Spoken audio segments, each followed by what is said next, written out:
नमस्कार दोस्तों, मैं निरंजन आप सभी को हिस्ट्री की जीत की इस प्लेटफॉर्म के ऊपर स्वागत करता हूं। आज के क्लास में हिस्टोरियोग्राफी यानी इतिहास लेखन से जुड़े मोस्ट इंपोर्टेंट टॉपिक को एक ही वीडियो में कवर करेंगे। पर आप सबसे एक रिक्वेस्ट है दोस्तों, ये वीडियो को एंड तक देखना।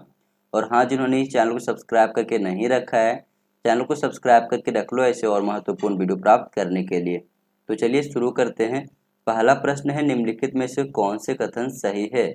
इतिहास हमें हमारे समय की पहचान का भाव देती है, बिल्कुल सही है। इतिहास हमें अतीत को बेहतर तरीके से समझने में मदद करता है, बिल्कुल सही है।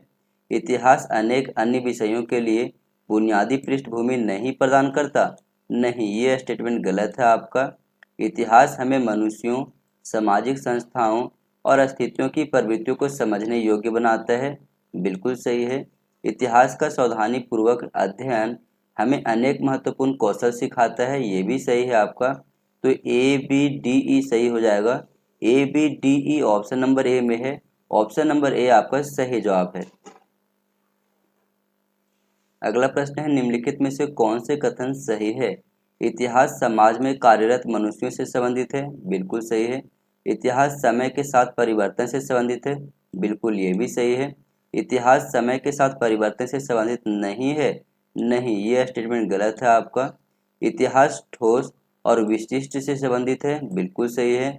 इतिहास समाज में कार्यरत मनुष्यों से संबंधित नहीं है, यह स्टेटमेंट गलत है आपका। तो सही हो जाएगा A B D. A B D option number A में है। ऑप्शन नंबर ए आपका सही जवाब है। अगला प्रश्न है, ऐतिहासिक पद्धति के संबंध में निम्न कथनों में से कौन से सही हैं? पाद टिप्पणी यानी फुट नोट आंकड़ों तथा विभिन्न प्रकार के विचार विमर्श के लिए सुविधाजनक आधार बनता है, जो पाठ का पूरक बनता है और स्रोतों से उसे सीधे जोड़कर उसे समृद्ध और वजनी बनाता है, बिल्कुल सही है। संत जीवनी यानी हेजियोग्राफी में मनगढ़ंत कहानियों का स्थायी उद्देश्य अद्भुत चीजों के प्रति उन्माद रहा है, बिल्कुल ये भी सही है। पाद टिप्पणी में उस स्रोत या प्रमाण के उल्लेख मात्र से उसे सुनिश्चित गारंटी नहीं माना जा सकता जिस पर कथन का सार आधारित है, नहीं, ये स्टेटमेंट गलत है आपका। इतिहास में भ्रमपूर्ण लेखन का कारण अक्सर यह होता है कि वह जिस साक्ष्य पर आधारित होता है वह झूठी कल्पना से प्रदूषित होता है, बिल्कुल ये सही है। तो ए बी डी सही है। A B D option number B में है। ऑप्शन नंबर बी आपका सही जवाब है। यदि हम इसके एक्सप्लेनेशन को देखें तो ऐतिहासिक पद्धति उस प्रक्रिया को परिभाषित करती है जिसके द्वारा इतिहासकार किसी भी समाज का पूर्वकालीन प्रभाव के महत्व का मूल्यांकन करने के लिए स्रोत सामग्री से साक्ष्य एकत्र करते हैं और उसका विश्लेषण करते हैं तथा उस साक्ष्य के आधार पर निष्कर्ष निकालते हैं। ऐतिहासिक पद्धति के द्वारा सही निष्कर्ष पर पहुंचने के लिए निम्नलिखित प्रक्रियाओं के द्वारा तथ्यों का अध्ययन किया जाता है। जैसे सबसे पहले समस्या का चयन या फिर समस्या का निर्धारण किया जाता है। इसमें क्या होता है, तो अनुसंधान के लिए उपयुक्त समस्या या फिर विषय का चयन किया जाता है। उसके बाद उसी के अकॉर्डिंग हाइपोथेसिस तैयार किया जाता है, यानी प्राकल्पना या फिर उपकल्पना तैयार की जाती है। इसमें क्या होती है, तो संभावित उत्तरों या परिकल्पनाओं को विकसित किया जाता है। उसके बाद तीसरे चरण में जो है चरों का चयन किया जाता है, यानी कि वेरिएबल्स का जो है चयन किया जाता है। यहाँ पे शोध से जुड़े प्रमुख कारकों की पहचान की जाती है इसमें। उसके बाद न्यायादर्श आता है या फिर प्रतिचयन। इसमें अध्ययन के लिए उपयुक्त नमूना यानी कि सैंपल जो है एकत्रित किया जाता है, यानी कहा जाए तो स्रोत निर्धारित किए जाते हैं। इसके बाद क्या होती है कि सामग्री का संकलन या फिर तथ्य संकलन के स्रोत का निर्धारण किया जाता है कि वो स्रोत जो है वो प्राथमिक है या फिर द्वितीयक है। इसके बाद संकलित तथ्यों का वर्गीकरण किया जाता है। इसके बाद तथ्यों का विश्लेषण किया जाता है और उसकी व्याख्या की जाती है। उसके बाद जो है संकेत यानी कि कोडिंग किया जाता है। उसके बाद सारणीयन यानी कि टेबुलेटिंग किया जाता है सारे डेटा को एक जगह पे। उसके बाद फिर निवर्चन किया जाता है यानी कि इंटरप्रिटेशन किया जाता है। और सबसे अंतिम में आता है रिपोर्ट लेखन। तो ये इतिहास लेखन की एक क्रम है आपका सही ऑर्डर में। अगला प्रश्न है, निम्नलिखित में से कौन से कथन सही है? प्राथमिक स्रोत वह साक्ष्य है जो अन्वेषण अधीन काल में लिखा या रचित हो, बिल्कुल सही है। प्राथमिक स्रोत वे साक्ष्य हैं जो अध्ययन अधीन घटनाओं में भाग लेने वाले या उन्हें देखने वाले अथवा उन पर टिप्पणी करने वाले समकालीन के अभिलेख हो। बिल्कुल ये सही है आपका। प्राथमिक स्रोतों में समाचार पत्र शामिल नहीं होते, नहीं, ये स्टेटमेंट गलत हो जाता है। और यदि मुझे पता है कि सी गलत है यहाँ पर, तो सी जहाँ पर भी है उसको अगर आप छुपा दोगे, जैसे कि ए से आपका सी कट जाएगा, बी से भी सी कट जाएगा और सी से भी कट जाएगा, तो केवल ऑप्शन नंबर डी बचता है। तो ऑप्शन नंबर डी आपका सही जवाब है। तो एलिमिनेट करके भी आप इजीली जो है आंसर तक पहुंच सकते हो। ऑप्शन नंबर डी यहाँ पर आपका सही जवाब है। यदि हम इसके एक्सप्लेनेशन को देखें तो प्राथमिक स्रोत वे साक्ष्य हैं जो अध्ययन अधीन घटनाओं में भाग लेने वाले, उन्हें देखने वाले अथवा उन पर टिप्पणी करने वाले समकालिक के अभिलेख होते हैं तथा इनकी रचना अन्वेषण अधीन काल में किया जाता है। इसमें शामिल है समाचार पत्र, सरकारी आंकड़े, ऐतिहासिक प्रलेख या फिर अन्य अप्रकाशित रिकॉर्ड। द्वितीयक स्रोतों की बात करें तो ये प्राथमिक स्रोतों की व्याख्या एवं मूल्यांकन करते हैं। ये प्राथमिक स्रोतों से अटूट रूप से जुड़े होते हैं, इनमें कोई भी भिन्नता नहीं होती है और इन स्रोतों में प्राथमिक स्रोतों को अक्सर वर्णित, सामान्यीकरण और संश्लेषित किया जाता है। इसमें शामिल होता है जर्नल लेख, पाठ्य पुस्तक, विश्वकोश आदि। अगला प्रश्न है ऐतिहासिक लेखन में व्याख्या के संदर्भ में निम्न में से कौन से कथन सही है।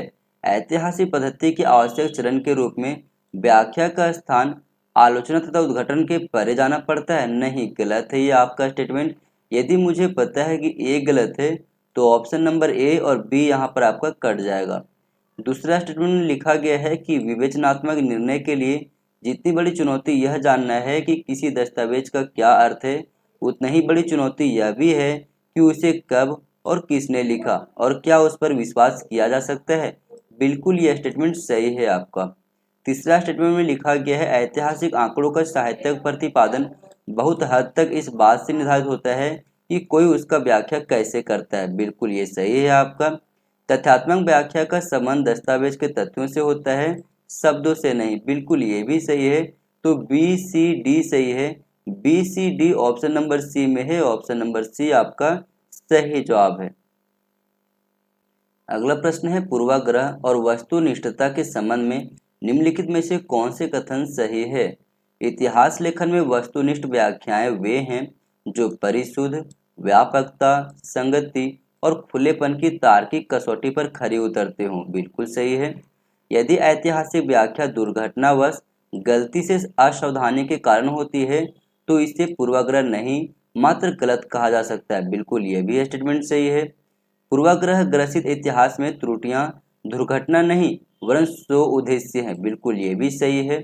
पूर्वाग्रह ग्रसित विवरण बहुधा अपने विषय का एक पक्षीय वर्णन प्रस्तुत कर अनुचित होते हैं। बिल्कुल ये भी सही है।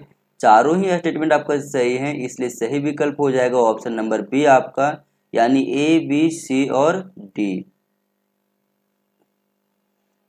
अगला प्रश्न है एक इतिहासकार द्वारा बरती जाने वाली सावधानियों के बारे में निम्नांकित में से कौन सा कथन सही नहीं है।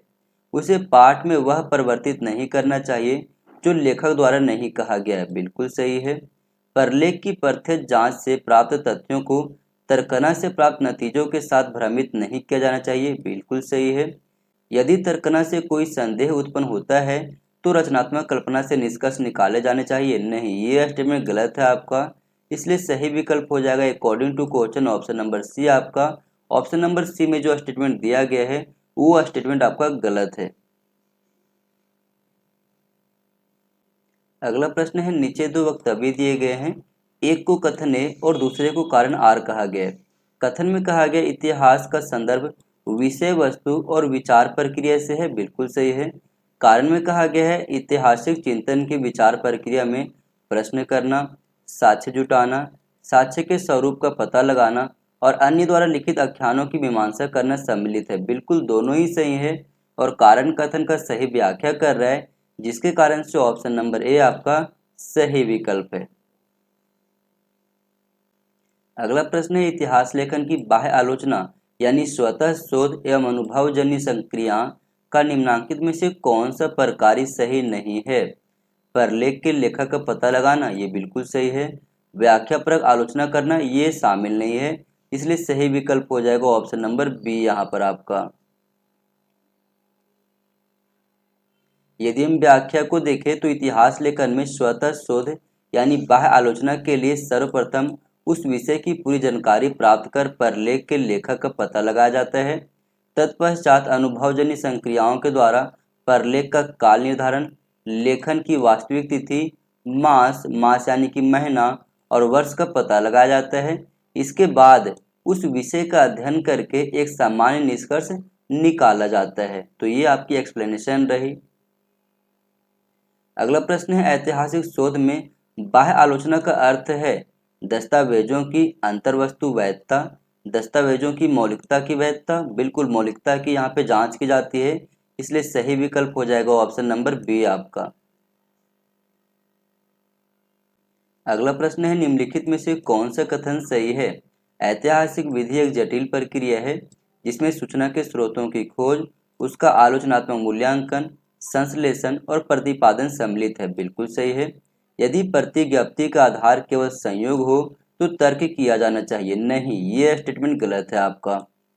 परलेख के पंथ, विशेष रूप से सरकारी परलेख के विकास का अधिकांशतः श्रेय लियोपोल्ड वॉन रांके को दिया जाता है। बिल्कुल ये स्टेटमेंट सही है आपका। ओस्वाल्ड स्पेंगलर का इतिहास दर्शन इतिहास को प्राचीन, मध्ययुगीन और आधुनिक के बीच यूरोपीय आवधिकीकरण पर तीव्र प्रहार से प्रारंभ होता है। बिल्कुल सही है। तो सही हो जाएगा यहाँ पर ए सी डी आपका। A C D option number B में है। ऑप्शन नंबर बी आपका सही जवाब है। अगला प्रश्न है, सूची 1 को सूची 2 से मिलान कीजिए।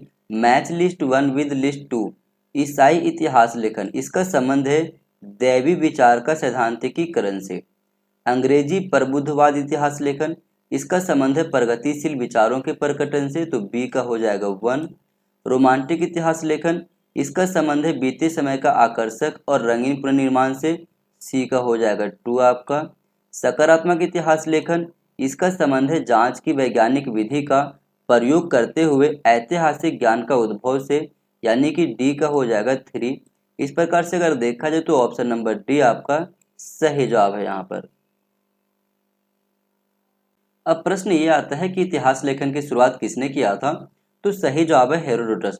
हेरोडोटस के द्वारा ही इतिहास लेखन की प्रक्रिया की शुरुआत मानी जाती है। ये एक इतिहासकार और दार्शनिक थे। हेरोडोटस ने 5वीं शताब्दी ईसा पूर्व में द हिस्ट्री, जिसे ग्रीक में हिस्टोरियाई कहा जाता है, जिसका अर्थ होता है जांच या फिर पूछताछ करना, नामक एक पुस्तक की रचना किए थे, जो कि इतिहास लेखन का सबसे पहला महत्वपूर्ण कार्य माना जाता है। इनका जन्म 484 ईसा पूर्व में एशिया माइनर के हैलिकार्नासस में हुआ था। हेरोडोटस को इतिहास का पिता या फिर जनक कहा जाता है। उन्होंने अपनी पुस्तक हिस्टोरिया में एथेंस और स्पार्टा के युद्ध, जो कि 404 ईसा पूर्व में लड़ा गया था, के विषय में चर्चा किए हैं, या फिर कहे तो अलग अलग पुस्तकों में लिखा गया है ग्रीको पर्शियन युद्ध, तो इसके बारे में भी उन्होंने जो है उसमें लिखा था। इसके अतिरिक्त उसने भारत और फारस के संबंधों का वर्णन व्यापारियों की जानकारी के आधार पर किया है, क्योंकि कभी भी उन्होंने भारत की यात्रा नहीं किया था। अब यहाँ से यूजीसी नेट के पेपर में प्रश्न पूछा गया था, हेरोडोटस का जन्म कहाँ हुआ था? तो सही विकल्प हो जाएगा ऑप्शन नंबर ए आपका, हैलिकार्नासस में। अब इसके बाद क्या होता है, जैसे ही इतिहास लेखन की प्रक्रिया हेरोडोटस के द्वारा शुरू की जाती है, बाद के दिनों में अलग अलग इतिहासकारों ने इतिहास को फिर अपने तरीके से जो है परिभाषित करना शुरू कर दिया। जैसे कि आरजी कॉलिंगवुड के विषय में अगर हम बात करें तो इसके अनुसार सभी इतिहास विचारों का इतिहास है। उनका मानना था कि इतिहास का अध्ययन विचारों और धारणाओं के माध्यम से किया जाता है, न कि केवल घटनाओं के क्रम से। Professor E.H. कार ने इतिहास को 2 रूपों में परिभाषित किया। पहला, इतिहास इतिहासकार एवं उनके तथ्यों के बीच सतत चलने वाला एक अंतर क्रियात्मक प्रक्रिया है। दूसरा, उन्होंने यह भी कहा कि इतिहास वर्तमान और अतीत के बीच अनवरत परिसंवाद भी है। हेनरी प्रेन के अनुसार इतिहास समाज में रहने वाले मनुष्यों के कार्यों व उपलब्धियों की कहानी है। जेम्स थर्बर के अनुसार सभी उत्तरों को जानने से बेहतर है कुछ प्रश्नों को जानना। रेनियर के अनुसार इतिहास सभी समाज में रहने वाले मनुष्यों के अनुभवों की कहानी है।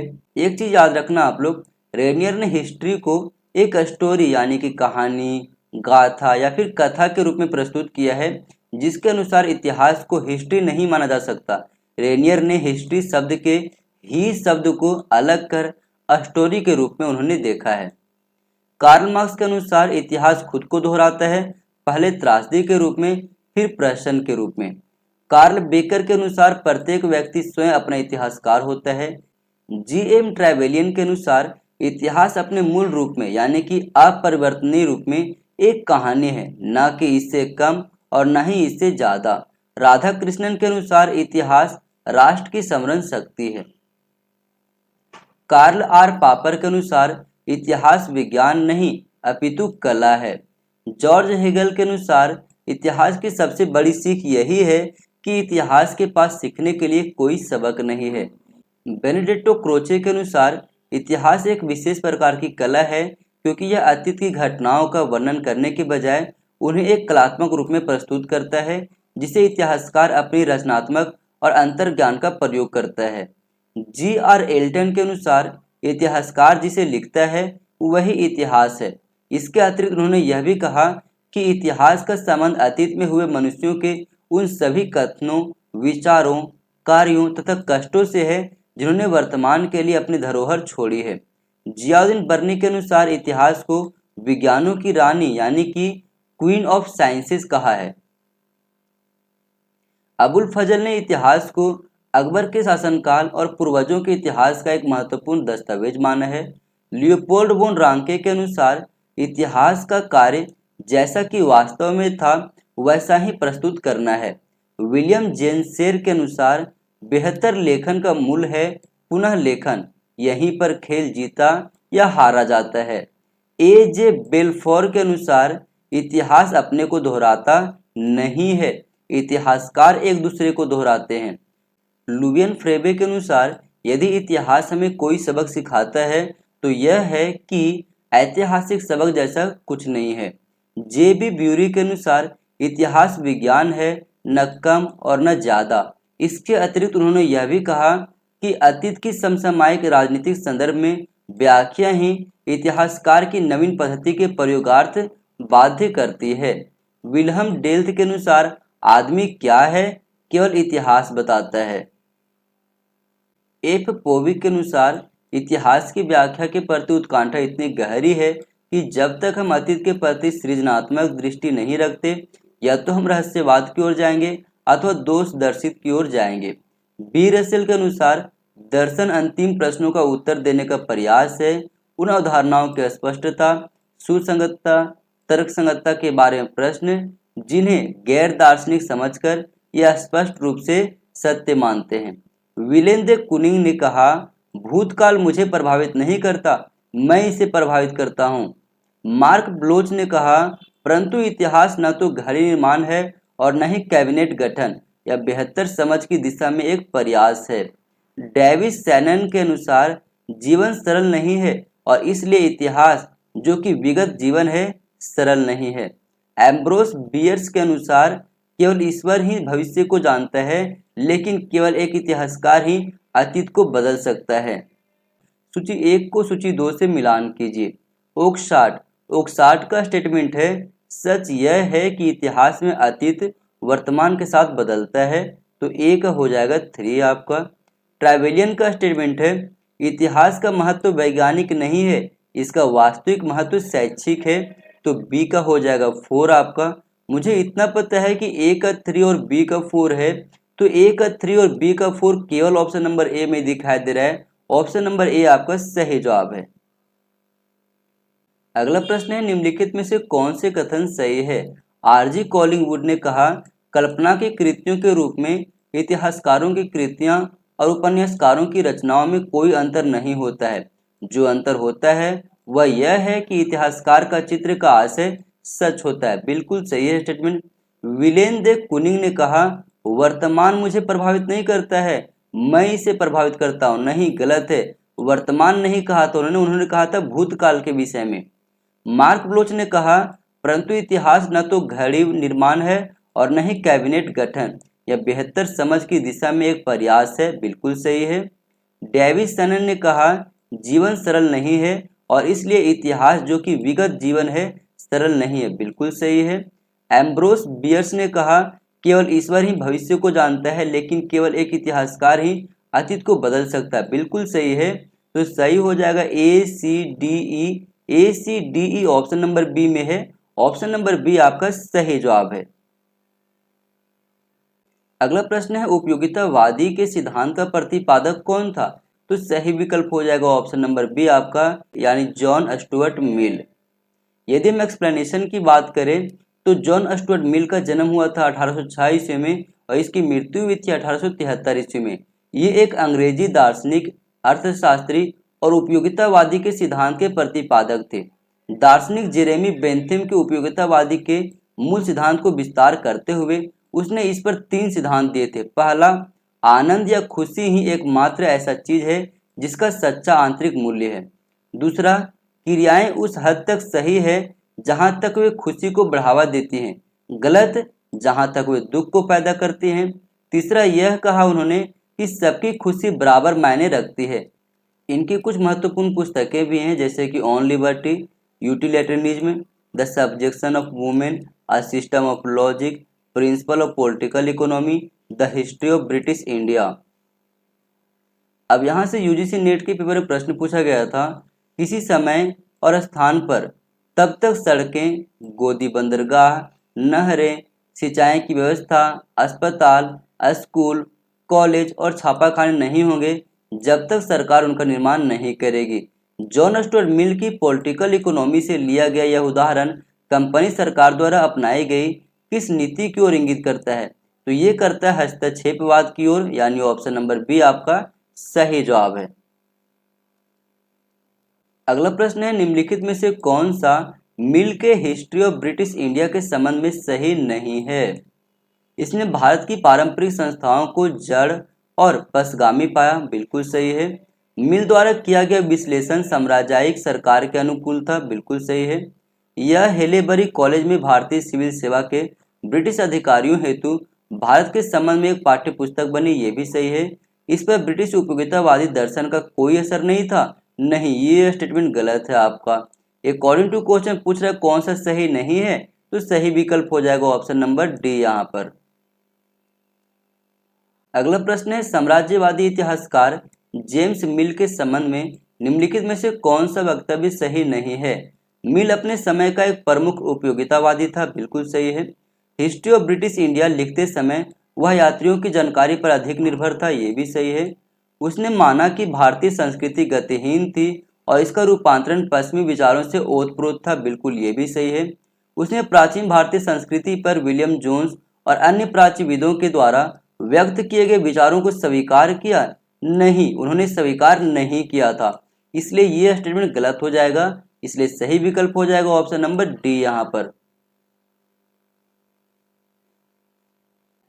अगला प्रश्न है जेम्स मिल और उनके उपयोगितावाद के बारे में निम्नलिखित में से कौन सा कथन सही नहीं है? एक उपयोगितावादी के रूप में जेम्स मिल संस्कृत और फारसी शिक्षा के प्रबल समर्थक थे, नहीं, ये स्टेटमेंट गलत है आपका। जेम्स मिल के मतानुसार प्राच्यवादी प्राच्य निरंकुशता के पतन को समाप्त करने में सहायता करने के स्थान पर उसे कायम रखने के दोषी थे, बिल्कुल सही है। ब्रिटिश इंडिया का इतिहास लिखते हुए जेम्स मिल ने भारतीय इतिहास को सांप्रदायिक आधार पर वर्गीकरण किया, ये भी सही है। मिल ने भारत की सामाजिक आर्थिक समस्याओं के कानूनी समाधान की प्रयास की, ये भी सही है आपका। अब हमसे पूछ रहा कौन सा सही नहीं है, तो सही विकल्प हो जाएगा ऑप्शन नंबर ए यहाँ पर। अगला प्रश्न है नीचे दो वक्तव्य दिए गए हैं, एक को कथन ए और दूसरे को कारण आर कहा गया है। कथन में कहा गया है जेम्स मिल ने भारतीय इतिहास के प्राचीन काल को हिंदू काल, मध्य काल और मुस्लिम काल के रूप में चित्रित किया है, बिल्कुल सही है। उसने आधुनिक काल को ईसाई काल नहीं कहा, बिल्कुल ये भी सही है, लेकिन कारण कथन का कहीं से भी व्याख्या नहीं कर रहा है, जिसके कारण से ऑप्शन नंबर बी आपका सही जवाब है। एक्सप्लेनेशन बहुत ही इंपॉर्टेंट है, याद कर लेना आप लोग। जेम्स मिल पहले इतिहासकार थे जिन्होंने भारतीय इतिहास का विभाजन धर्म के आधार पर क्रमशः हिंदू काल, मुस्लिम काल और ब्रिटिश काल के रूप में किया था। जेम्स मिल ने अंग्रेजी शासन को ईसाई काल ना कहकर ब्रिटिश काल के रूप में व्यक्त किया था। भारतीय इतिहास लेखन में सांप्रदायिक पूर्वाग्रह का बीजारोपण जेम्स मिल के कारण ही हुआ था। जेम्स मिल ने भारतीय संस्कृति की अनावश्यक आलोचना करते हुए यह मान लिया था कि समकालीन भारत के साथ साथ प्राचीन भारत भी बर्बर और नासमझ था। जेम्स मिल ने अपने इतिहास लेखन में भारतीय संस्कृति और सभ्यता को पिछड़ा हुआ, प्रगति विरोधी और अतार्किक माना था। अगला प्रश्न है, किसने कहा था इतिहास का पुनर्लेखन किया जाना चाहिए क्योंकि इतिहास कारणों या पूर्ववृत्तों के वे धागे हैं जिनसे हमारी रुचि होती है। तो ये कहा गया था ओलिवर वेंडेल होम्स जूनियर के द्वारा। ऑप्शन नंबर सी यहाँ पर सही जवाब है। अगला प्रश्न है, इतिहास के निवर्चन की अभिलाषा इतनी गहन है कि जब तक कि इतिवृत्ति के संबंध में हमारी रचनात्मक धारणा नहीं होगा, हम या तो गूढ़वाद या दोष दर्शित की तरफ प्रवृत्त हो जाएंगे। यह इतिहास के बारे में डेविड ह्यूम का कथन है? नहीं, ये स्टेटमेंट गलत है। मुझे पता है कि ए गलत है, तो ए यहाँ से भी कट जाएगा और यहाँ से भी कट जाएगा। यह मार्क्सवादी इतिहासकारों के मत को प्रतिबिंबित करता है? नहीं, ये भी स्टेटमेंट गलत हो गया। तो बी जो है आपका ऑप्शन नंबर डी में है, तो ये भी गलत हो गया। अब केवल ऑप्शन नंबर बी बचा हुआ है। ऑप्शन नंबर बी आपका यहाँ पर सही जवाब है। तो आप एलिमिनेट करने के लिए भी सीख लो, एग्जाम में ये बहुत ज्यादा काम आएगा।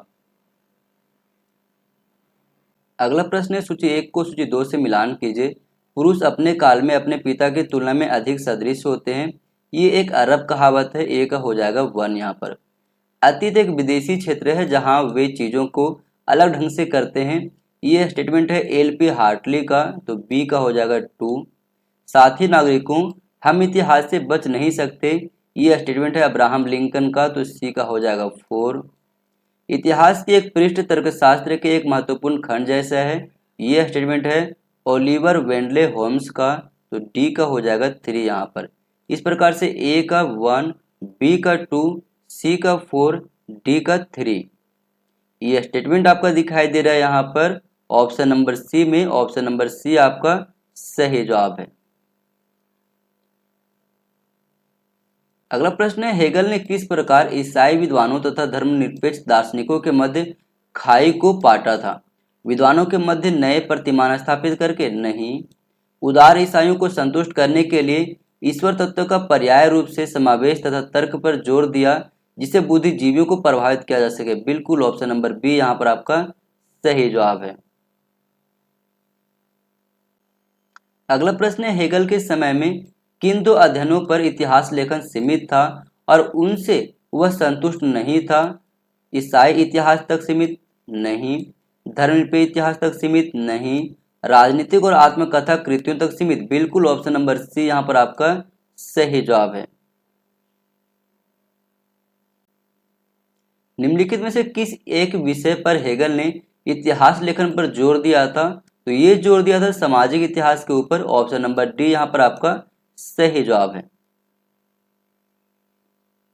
अगला प्रश्न है, हेगल के शब्दों में बहुधा वास्तविक तथा प्रदर्शित प्रयोजन में भिन्नता है किंतु इसको समझने के लिए आवश्यकता है स्रोत सामग्रियों का अधिक आलोचनात्मक मूल्यांकन करना? बिल्कुल ऑप्शन नंबर ए यहाँ पर आपका सही जवाब है। अगला प्रश्न है, निम्नलिखित में से कौन सा जर्मन अध्येता है जिसने किसी भी भारतीय भाषा को सीखे बिना भारतीय बौद्धिक इतिहास पर विस्तार से लिखा था? तो ये लिखा गया था G.W.F. हेगल के द्वारा। ऑप्शन नंबर सी यहाँ पर आपका सही जवाब है। अगला प्रश्न है, भारतीय समाज को मूक, बधिर और गतिहीन समाज बताने वाले सबसे पहले विद्वान कौन थे? तो ये थे G.W.F. Hegel. Option number D यहाँ पर सही जवाब है। अगला प्रश्न है, निम्नलिखित में से किसने मनोइतिहास यानी साइको हिस्ट्री के प्रादुर्भाव को प्रेरित किया था? तो सही विकल्प हो जाएगा ऑप्शन नंबर डी आपका सिगमंड फ्राइड। अगला प्रश्न है, लियोपोल्ड वॉन रांके के संदर्भ में निम्नलिखित में से कौन सा कथन सही नहीं है? उन्होंने इतिहास को विश्वविद्यालयों में सम्मानजनक अनुशासन के रूप में स्थापित करने में महत्वपूर्ण भूमिका निभाई? बिल्कुल सही है। उन्होंने यह धारणा स्थापित की कि सभी गंभीर इतिहास प्राथमिक स्रोतों पर आधारित होनी चाहिए? बिल्कुल ये भी सही है आपका। उन्होंने यह धारणा स्थापित की कि गंभीर इतिहास कठोर प्रणाली विज्ञान पर आधारित होनी चाहिए? बिल्कुल सही है। वे स्वच्छंदवाद के जनक थे? नहीं, गलत है आपका। स्वच्छंदवाद के जनक रूसो थे, इसलिए सही विकल्प हो जाएगा ऑप्शन नंबर डी। यहाँ पर जो स्टेटमेंट में लिखा गया है वो स्टेटमेंट आपका गलत है और अकॉर्डिंग टू क्वेश्चन हमसे पूछ रहा है कौन सा कथन सही नहीं है, तो ऑप्शन नंबर डी यहाँ पर आपका सही जवाब है। अगला प्रश्न है, निम्नलिखित में से किस विचारक ने द न्यू इंस्ट्रूमेंट की रचना की एवं कहा कि ज्ञान ही शक्ति है? तो ये कहा गया था फ्रांसिस बेकन के द्वारा। ऑप्शन नंबर सी यहाँ पर आपका सही जवाब है। बेकर का कथन है कि कुछ किताबें चखने के लिए होती हैं, कुछ निगलने के लिए और कुछ चबाने और पचाने के लिए होती है। तो ये स्टेटमेंट को भी आप लोग याद करके रखना। अगला प्रश्न है, किसने कहा कि यदि इतिहास हमें कोई सबक सिखाती है तो वह है कि कोई ऐतिहासिक सबक नहीं है? तो ये कहा गया था लुसियन फेवरे के द्वारा। ऑप्शन नंबर ए यहाँ पर आपका सही जवाब है। निम्नलिखित में से कौन इतिहासकारों की इतिवृत्ति से जुड़ा हुआ है? तो ये जुड़ा हुआ लुसियन फेवरे। ऑप्शन नंबर ए यहाँ पर आपका सही जवाब है। अगला प्रश्न है, बोदरी-लार्ड के लिए उत्तराधुनिकता की सर्वाधिक महत्वपूर्ण विशेषता थी? रूपक, उपस्थिति, अनुपस्थिति या फिर अनुरूपण? तो सही विकल्प हो जाएगा ऑप्शन नंबर डी आपका अनुरूपण। व्याख्या अगर हम देखें तो बोदरी-लार्ड के लिए उत्तराधुनिकता की सर्वाधिक महत्वपूर्ण विशेषता थी अनुरूपण। अनुरूपण इस दृष्टिकोण को संदर्भित करता है कि समकालीन संस्कृति केवल मीडिया या फिल्म संस्कृति द्वारा बनाए गए छवियों या प्रतियों की दुनिया के रूप में मौजूद है, जहां कुछ भी मूल या नया नहीं है, क्योंकि हर वस्तु किसी और वस्तु की नकल है। अगला प्रश्न है, सूची 1 को सूची 2 से मिलान कीजिए। Gibbon the history of the decline and fall of the Roman Empire, बिल्कुल ए का हो जाएगा 1 आपका। वाल्टेयर फिलोसफी ऑफ हिस्ट्री, बिल्कुल बी का हो जाएगा 2 आपका। Montesquieu the spirit of the laws, C का हो जाएगा 3 आपका। लेटर्स ऑफ एजुकेशन है कैथरीन मैकाले का, तो डी का हो जाएगा 4। इस प्रकार से सही विकल्प हो जाएगा ऑप्शन नंबर डी यहाँ पर। अगला प्रश्न है, निम्नलिखित में से किसने अपने कृति हिस्ट्री एंड ट्रोपोलॉजी में सामान्यतया ऐतिहासिकतावाद और उत्तर आधुनिकतावाद के मध्य मध्यम मार्ग को आगे बढ़ाया, जिसमें उन्होंने इसे आमूल परिवर्तनकारी ऐतिहासिकतावाद के रूप में माना है? तो ये माना गया है option number be frank anchor Smith के द्वारा। अगला प्रश्न है, यूरोप केंद्रित यानी कि यूरोसेंट्रिज्म विचार या फिर विश्वास को निम्नलिखित में से किसने चुनौती दी थी? तो ये दिया गया था ओसवाल्ड स्पेंगलर के द्वारा। ऑप्शन नंबर ए यहाँ पर आपका सही जवाब है। ओसवाल्ड स्पेंगलर ने यूरोप केंद्रित यानी कि यूरोसेंट्रिज्म के विचार को चुनौती दी, जो यह विश्वास है कि यूरोपीय संस्कृति अन्य सभी संस्कृतियों से श्रेष्ठ है। अगला प्रश्न है, निम्न में से किसने राष्ट्रों के बीच परंपरागत सीमाओं को अस्वीकार किया और निश्चय पूर्वक कहा कि केवल सभ्यताएं अध्ययन का उचित विषय हैं? तो ये कहा गया था अर्नाल्ड टोयनबी के द्वारा। ऑप्शन नंबर डी आपका सही जवाब है। अगला प्रश्न है, एडवर्ड सैयद का प्राच्यवाद जो कि 1978 में पब्लिश हुआ था, इसके विषय में आपको बताना है कि कौन सा स्टेटमेंट सही है। यह भारत के प्राच्यवादियों के कार्य के बारे में विमर्श यानी अनुचिंतन है? नहीं, यह स्टेटमेंट गलत है आपका। मुझे पता है कि ए गलत है, तो ऑप्शन नंबर ए भी कट जाएगा और डी भी कट जाएगा। इसके फलस्वरूप सामंती व्यवस्था की सूझबूझ में बड़ा अंतर उत्पन्न हुआ, बिल्कुल सही है। इससे अफ्रीकी लेखक प्रभावित हुए, ये भी सही है। इसके फलस्वरूप गैर पाश्चात्य की पश्चिमी छवियों के बारे में क्रमबद्ध विधि सम्मत आशंका की भावना उत्पन्न हुई, बिल्कुल सही है। उपर्युक्त सभी तो हो नहीं सकता, ई आपका गलत है यहाँ पर।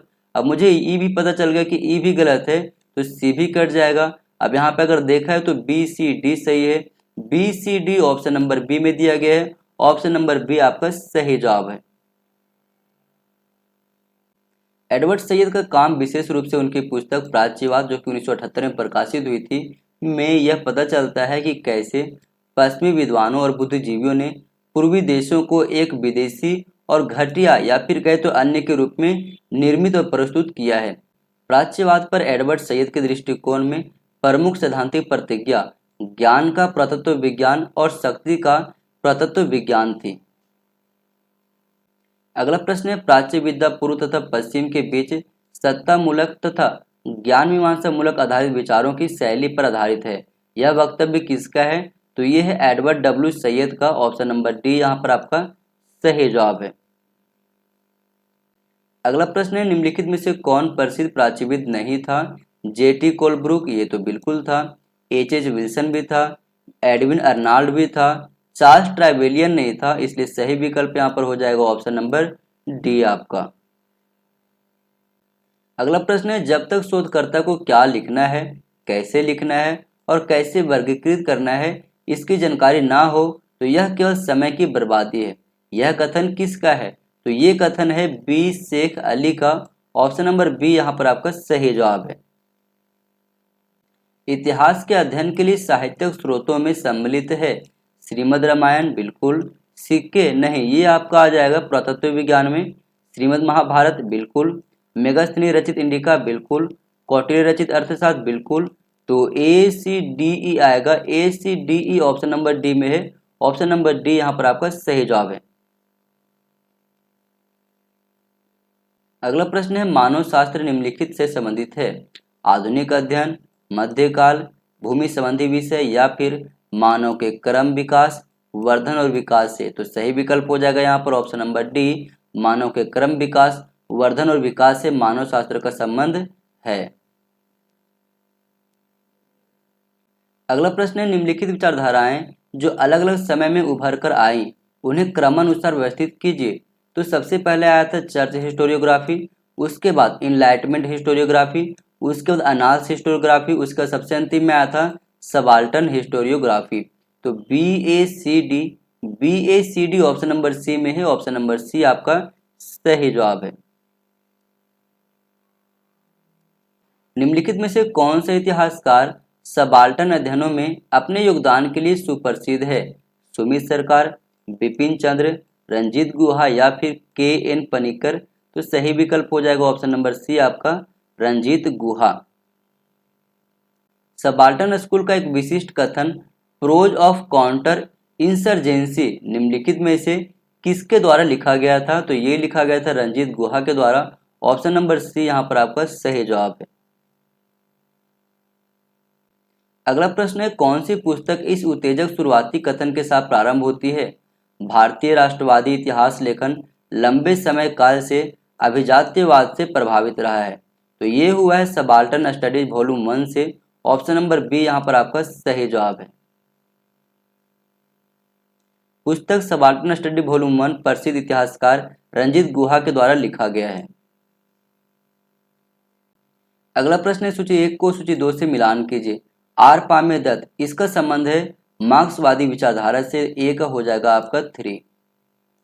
रंजीत गुहा का संबंध है सबाल्टर्न से या फिर कहे तो उपाश्रयी से, तो बी का हो जाएगा 4। डब्ल्यू डब्ल्यू हंटर, इसका संबंध है साम्राज्यवादी विचारधारा से, तो सी का हो जाएगा 2।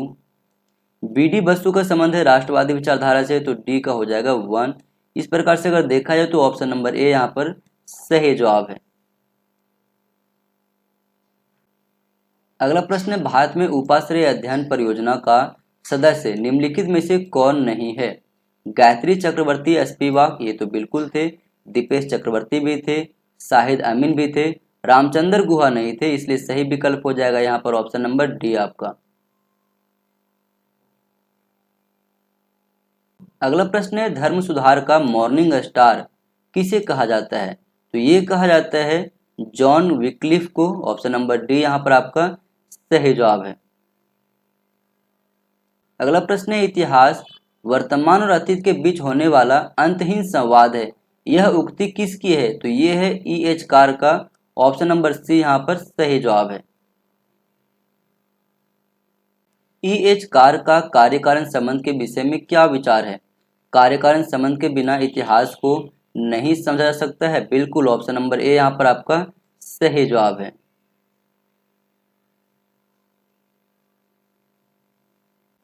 अगला प्रश्न है, ई एच कार उत्तराधुनिकतावादी ऐतिहासिक कारणता के संबंध में क्या विचार रखते हैं?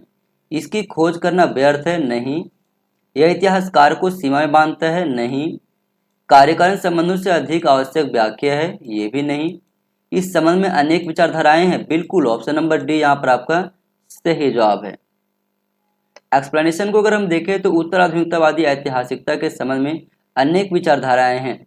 कुछ उत्तराधुनिकतावादी परवर्ती विचारकों का विरोध करते हैं, जबकि कुछ का मानना है कि ऐतिहासिकता का समय आधुनिक पश्चिमी सभ्यता है। तो यह स्टेटमेंट दिया गया था ई एच कार के द्वारा। अगला प्रश्न है, निम्नलिखित में से कौन सा एक उत्तर आधुनिकतावाद का आधारभूत लक्षण नहीं है।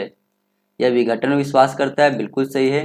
यह नारीत्व की अवधारणा से संबंधित है, नहीं, ये स्टेटमेंट आपका गलत हो जाएगा यहाँ पर। अब अकॉर्डिंग टू क्वेश्चन पूछ रहे कौन सा लक्षण सही नहीं है, तो सही विकल्प हो जाएगा ऑप्शन नंबर बी यहाँ पर आपका।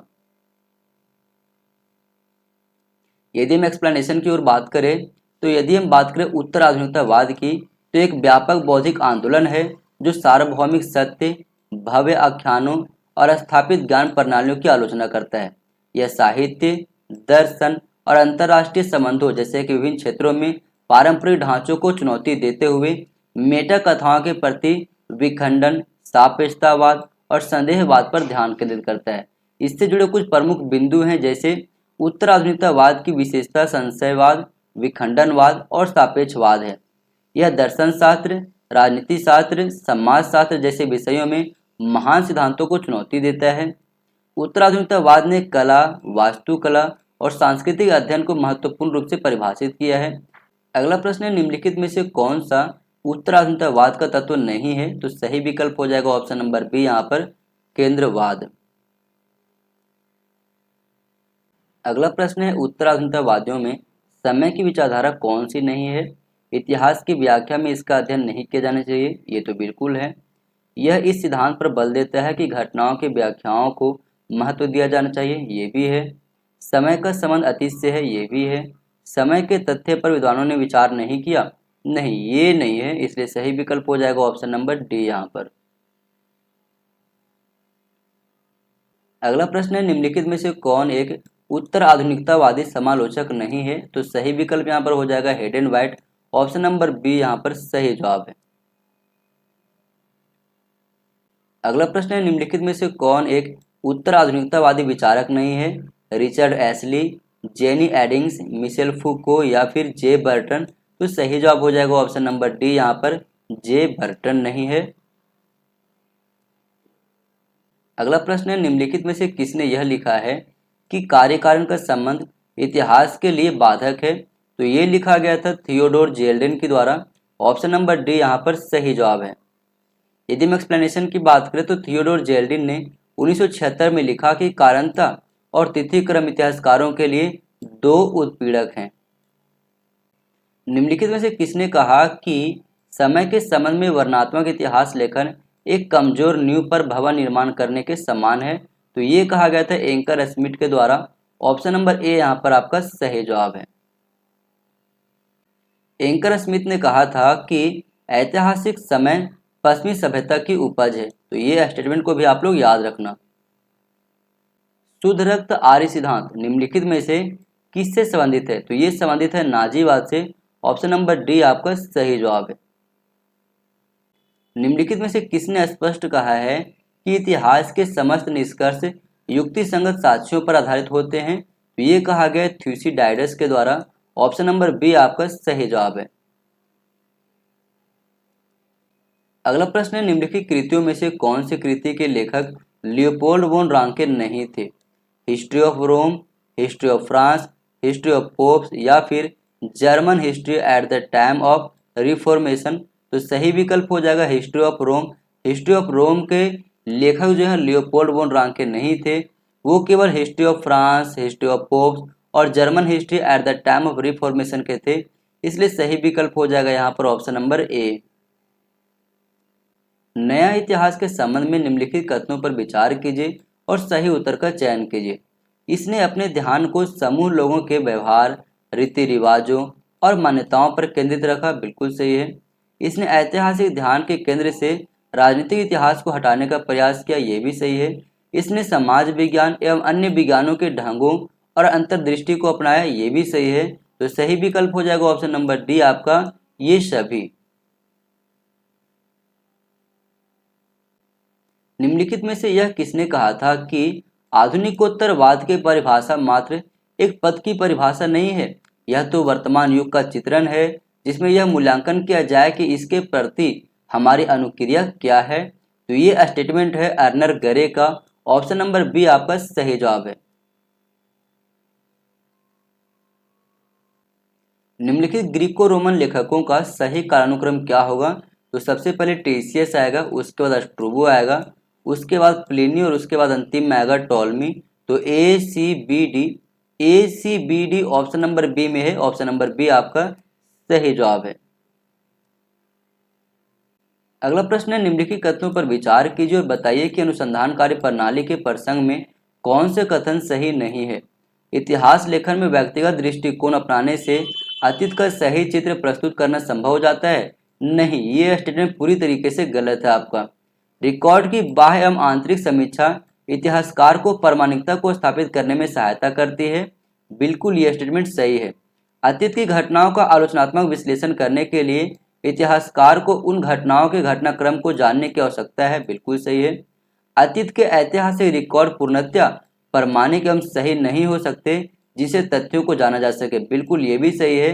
अब हमसे पूछ रहा है कौन सा सही नहीं है, तो ऑप्शन नंबर ए यहाँ पर सही जवाब हो जाएगा। अगला प्रश्न है, निम्नलिखित कथन पर विचार कीजिए। 17वीं शताब्दी की वैज्ञानिक क्रांति से पहले पश्चिम में इतिहास लेखन कुछ नियत कमजोरियों से ग्रस्त था। निम्न में से कौन सा कथन इसकी पुष्टि करती है? अधिकतर लेखक समय के गुजरने के साथ आने वाले परिवर्तनों के विचारों से अनभिज्ञ थे। बिल्कुल सही है। इतिहास की विषय वस्तु को लगभग साहित्य अथवा दर्शन शास्त्र की शाखा समझा गया। बिल्कुल ये भी सही है। दोनों ही स्टेटमेंट सही है, इसलिए सही विकल्प हो जाएगा ऑप्शन नंबर सी आपका। इतिहास लेखन में प्रगति का विचार निम्नलिखित में से किससे संबंधित है? तो ये संबंधित है प्रबोध से। ऑप्शन नंबर बी आपका यहाँ पर सही जवाब है। अगला प्रश्न है, समग्र इतिहास की संकल्पना निम्नलिखित इतिहास लेखन विचारधारा में से किससे संबंधित है? तो ये संबंधित है कालवृत्त विचारधारा से। ऑप्शन नंबर सी आपका सही जवाब है। समग्र इतिहास यानी कि टोटल हिस्ट्री की संकल्पना किसने प्रचारित किया था? तो ये किया गया था मार्क ब्लॉक के द्वारा। ऑप्शन नंबर डी यहाँ पर सही जवाब है। अगला प्रश्न है, निम्नलिखित में से यह कथन किसका है कि पूर्व आधुनिक कालीन यूरोपीय राजाओं की भांति उनके समकालीन मुगल बादशाह अपने रोजमर्रा के व्यय के लिए निजी साहूकारों के ऋणों पर निर्भर करते थे? तो ये स्टेटमेंट है J.F. रिचर्ड्स का। ऑप्शन नंबर डी यहाँ पर सही जवाब है। यह टिप्पणी किसने की है कि इतिहास उपन्यास से अधिक रुचिकर होता है? तो ये कहा गया था डेविड ह्यूम के द्वारा। ऑप्शन नंबर ए यहाँ पर सही जवाब है। अगला प्रश्न है, अन्य विषयों के साथ इतिहास के संबंध के बारे में निम्नलिखित में से कौन से कथन सही नहीं है? आधुनिक आर्थिक इतिहास का समर्थन काफी हद तक सांख्यिकीय आंकड़ों से किया जाता है। बिल्कुल सही है। लंबे समय तक इतिहास को साहित्य की शाखा नहीं माना जाता था। नहीं, ये स्टेटमेंट गलत है आपका। सृजनात्मक विचार और समाज पर उनके प्रभाव के कारण बौद्धिक इतिहास का निर्माण हुआ। बिल्कुल सही है। समय और स्थान ऐसे कारक हैं जो इतिहास को सही परिप्रेक्ष्य प्रदान करते हैं। बिल्कुल सही है। अब हमसे पूछ रहे कौन सा सही नहीं है, तो ऑप्शन नंबर बी यहाँ पर आपका सही जवाब हो जाएगा। अगला प्रश्न है, सूची 1 को सूची 2 से मिलान कीजिए। कॉलिंस, लारी और लेपियर, इसका संबंध है फ्रीडम एट मिडनाइट से। तो ए का हो जाएगा 3 आपका। जूडिथ ब्राउन, इसका संबंध है Gandhi's rise to power. B का हो जाएगा 4। ए का 3, बी का 4 केवल ऑप्शन नंबर ए में दिखाई दे रहा है। ऑप्शन नंबर ए यहाँ पर आपका सही जवाब है।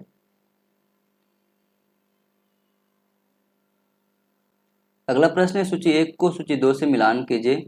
Montesquieu, the spirit of laws, A का हो जाएगा 2 आपका। दांते, डिवाइन कॉमेडी, बी का हो जाएगा 1 आपका। रूसो, द सोशल कॉन्ट्रैक्ट, सी का हो जाएगा 3 आपका। मैकियावेली, द प्रिंस, डी का हो जाएगा 4। इस प्रकार से अगर देखा जाए तो ऑप्शन नंबर ए यहाँ पर सही जवाब है।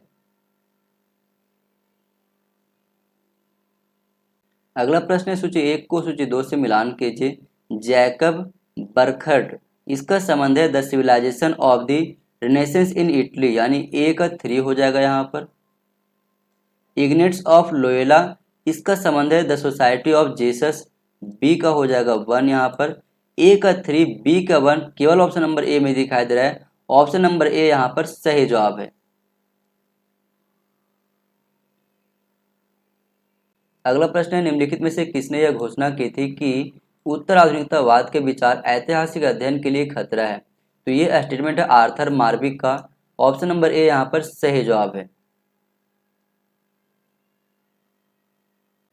अगला प्रश्न है पूर्वी ज्ञान यूरोपीय ज्ञान से घटिया है। यह टिप्पणी किसकी है? तो ये है लॉर्ड मैकाले का। ऑप्शन नंबर सी यहाँ पर सही जवाब है। यदि हम एक्सप्लेनेशन की बात करें तो Lord Macaulay British governor general के कार्यकारिणी परिषद के एक विधि सदस्य थे। ये पाश्चात्य शिक्षा के प्रबल समर्थक थे। इनका मानना था कि पूर्वी ज्ञान यूरोपीय ज्ञान से घटिया है। इसके अतिरिक्त उन्होंने यह भी कहा कि एक अच्छे यूरोपीय पुस्तकालय की एक अलमारी भारत तथा अरब के संपूर्ण साहित्य के बराबर है।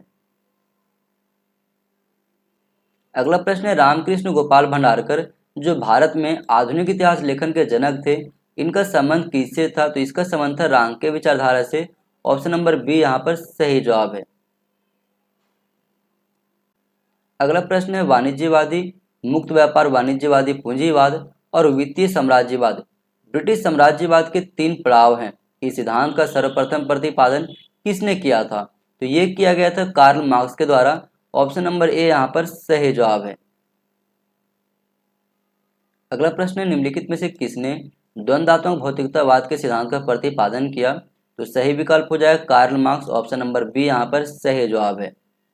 द्वंद्वात्मक भौतिकतावाद के विषय में अगर हम बात करें तो यह एक दार्शनिक दृष्टिकोण है जो कार्ल मार्क्स और उनके मित्र फ्रेडरिक एंगल्स के लेखन से प्राप्त हुआ है। अगला प्रश्न है निम्नलिखित दार्शनिकों में से किसने सामाजिक संविदा सिद्धांत यानी सोशल कॉन्ट्रैक्ट थ्योरी में योगदान दिया था? तो ये दिया गया था टी हॉब्स, जे लॉके और जे रूसो के द्वारा। ऑप्शन नंबर सी यहाँ पर सही जवाब हो जाएगा। निम्नलिखित में से किसे आधुनिकोत्तरवाद के सिद्धांत का प्रतिपादक माना जाता है? तो ये माना जाता है मार्टिन हैडगेवर को। ऑप्शन नंबर सी यहाँ पर सही जवाब है। अगला प्रश्न है उत्तर आधुनिकतावाद के बारे में क्या सही नहीं है? यह परंपरागत इतिहास की भर्त्सना नहीं करता। पहला ही स्टेटमेंट आपका सही नहीं है। इसके इतिहास लेखन ने कम जानने वाले व्यक्तियों को पुनः जानने की उत्सुकता शुरू की है। बिल्कुल सही है। इसका मुख्य सैद्धांतिक योगदान इसका प्रत्यक्षवाद पर सम्मुख आक्रमण है। ये भी सही है। इतिहास की कृतियां जिन पर इसका प्रभाव सुस्पष्ट है वह न केवल ऐतिहासिक ज्ञान तक ही पहुंचता है परंतु पुराने विषयों में भी नव जीवन डालता है। बिल्कुल ये भी सही है। अब हमसे पूछ रहे कौन सा सही नहीं है? तो सही विकल्प हो जाएगा ऑप्शन नंबर ए यहाँ पर। अगला प्रश्न नीचे 2 वक्तव्य दिए गए हैं। एक को कथन ए और दूसरे को कारण आर कहा गया है। कथन में कहा गया है आखिर में प्रबोधन यूरोपीय जगत को आधुनिक युग में ले आया। बिल्कुल सही है। कारण में कहा गया 17वीं शताब्दी की वैज्ञानिक क्रांति ने वह बुनियादी बौद्धिक वातावरण तैयार कर दिया था जिसमें प्रबोधन का जन्म हुआ। बिल्कुल सही है। और कारण जो कथन का सही व्याख्या भी कर रहा है जिसके कारण से ऑप्शन नंबर ए यहाँ पर सही जवाब है। अगला प्रश्न निम्नलिखित वक्तव्यों में से कौन सा सही नहीं है?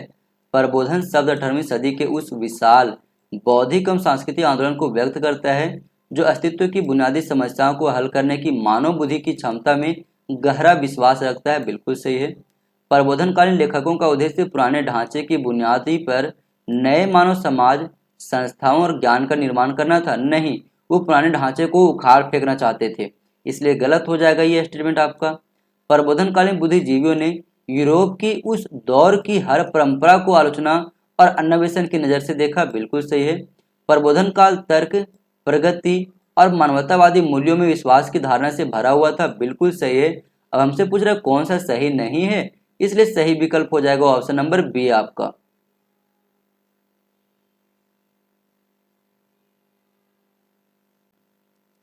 अगला प्रश्न है निम्नलिखित कथनों में से कौन सा प्रभुत्व के अर्थ को परिभाषित करने में लागू नहीं होता? इसका भाव है एक ऐसी विजय जो अंधकार पर प्रकाश की शक्ति से प्राप्त हो। बिल्कुल सही है। इसका क्षेत्र ज्ञान की परिसीमा में नहीं आता जो कभी गिरजाघरों के क्षेत्र में पड़ता था। नहीं, बिल्कुल यह स्टेटमेंट गलत है आपका। यह तर्क योग के समकक्ष जानी जाती है। बिल्कुल सही है। यह मानव की स्व आरोपित लघुता से स्वतंत्र होना है। बिल्कुल सही है। हमसे पूछा था कौन सा लागू नहीं होता, इसलिए सही विकल्प हो जाएगा यहाँ पर ऑप्शन नंबर बी आपका।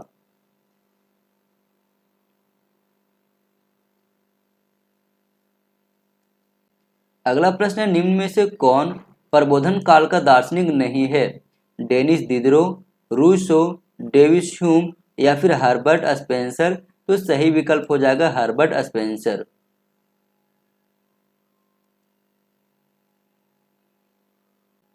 निम्नलिखित प्रबोधनकालीन दार्शनिकों में से कौन इस समूह से संबंधित नहीं है? Edmund Burke, Denis Diderot, Edward Gibbon और डेविड ह्यूम। तो सही विकल्प हो जाएगा एडमंड बर्क, ये इस समूह से जुड़ा हुआ नहीं है।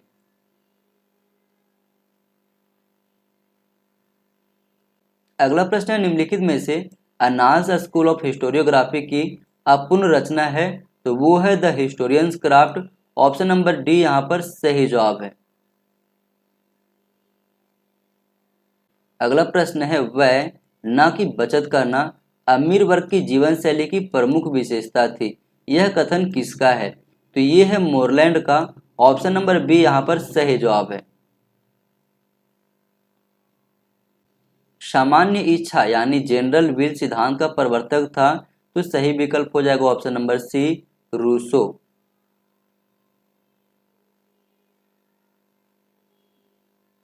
किसने लिखा कि मनुष्य स्वतंत्र पैदा हुआ किंतु हर जगह वह जंजीरों में बंधा हुआ है? तो ये लिखा गया है रूसो के द्वारा। ऑप्शन नंबर डी यहाँ पर सही जवाब है।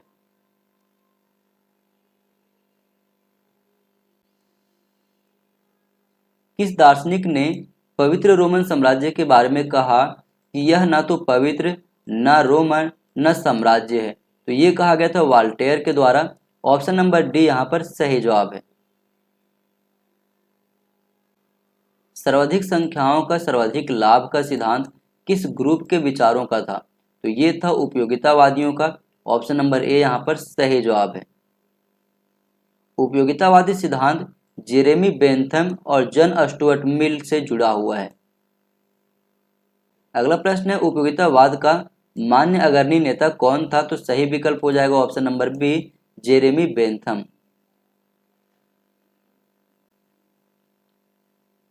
रिव्यू ऑफ हिस्टोरिकल सिंथेसिस नामक पत्रिका, जो मनुष्य की समाज में समस्त गतिविधियों के संकलन पर केंद्रित है, कि 1900 ईस्वी में किसने स्थापना की थी? तो ये किया गया था हेनरी बैरे के द्वारा। ऑप्शन नंबर सी यहाँ पर सही जवाब है। अगला प्रश्न है, नीचे दो वक्तव्य दिए गए हैं, एक को कथन ए और दूसरे को कारण आर कहा गया है। कथन में कहा गया है 18वीं सदी के दौरान भारतीय विद्वान पश्चिमी साहित्य के समृद्ध भंडार के निकट संपर्क में आए। बिल्कुल सही है। कारण में कहा गया स्थानीय भाषा के विकास के संबंध में भारतीय विद्वानों ने नवीन विचार, नवीन साहित्यिक विधाएं, नवीन विधियां तथा तकनीक ग्रहण की। बिल्कुल सही है। और कारण जो कथन की सही व्याख्या कर रहा है, जिसके कारण से ऑप्शन नंबर ए यहाँ पर सही जवाब है।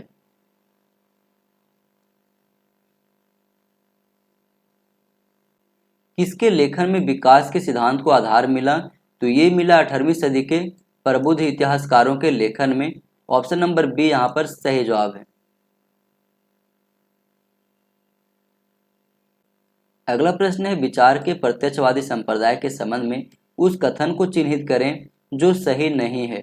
प्रत्यक्षवादी संप्रदाय के इतिहासकार जांच की वैज्ञानिक तकनीकी प्रयुक्त करते थे। बिल्कुल सही है। वे वास्तविक, परम एवं विश्वसनीय ज्ञान के हिमायती थे। ये भी सही है।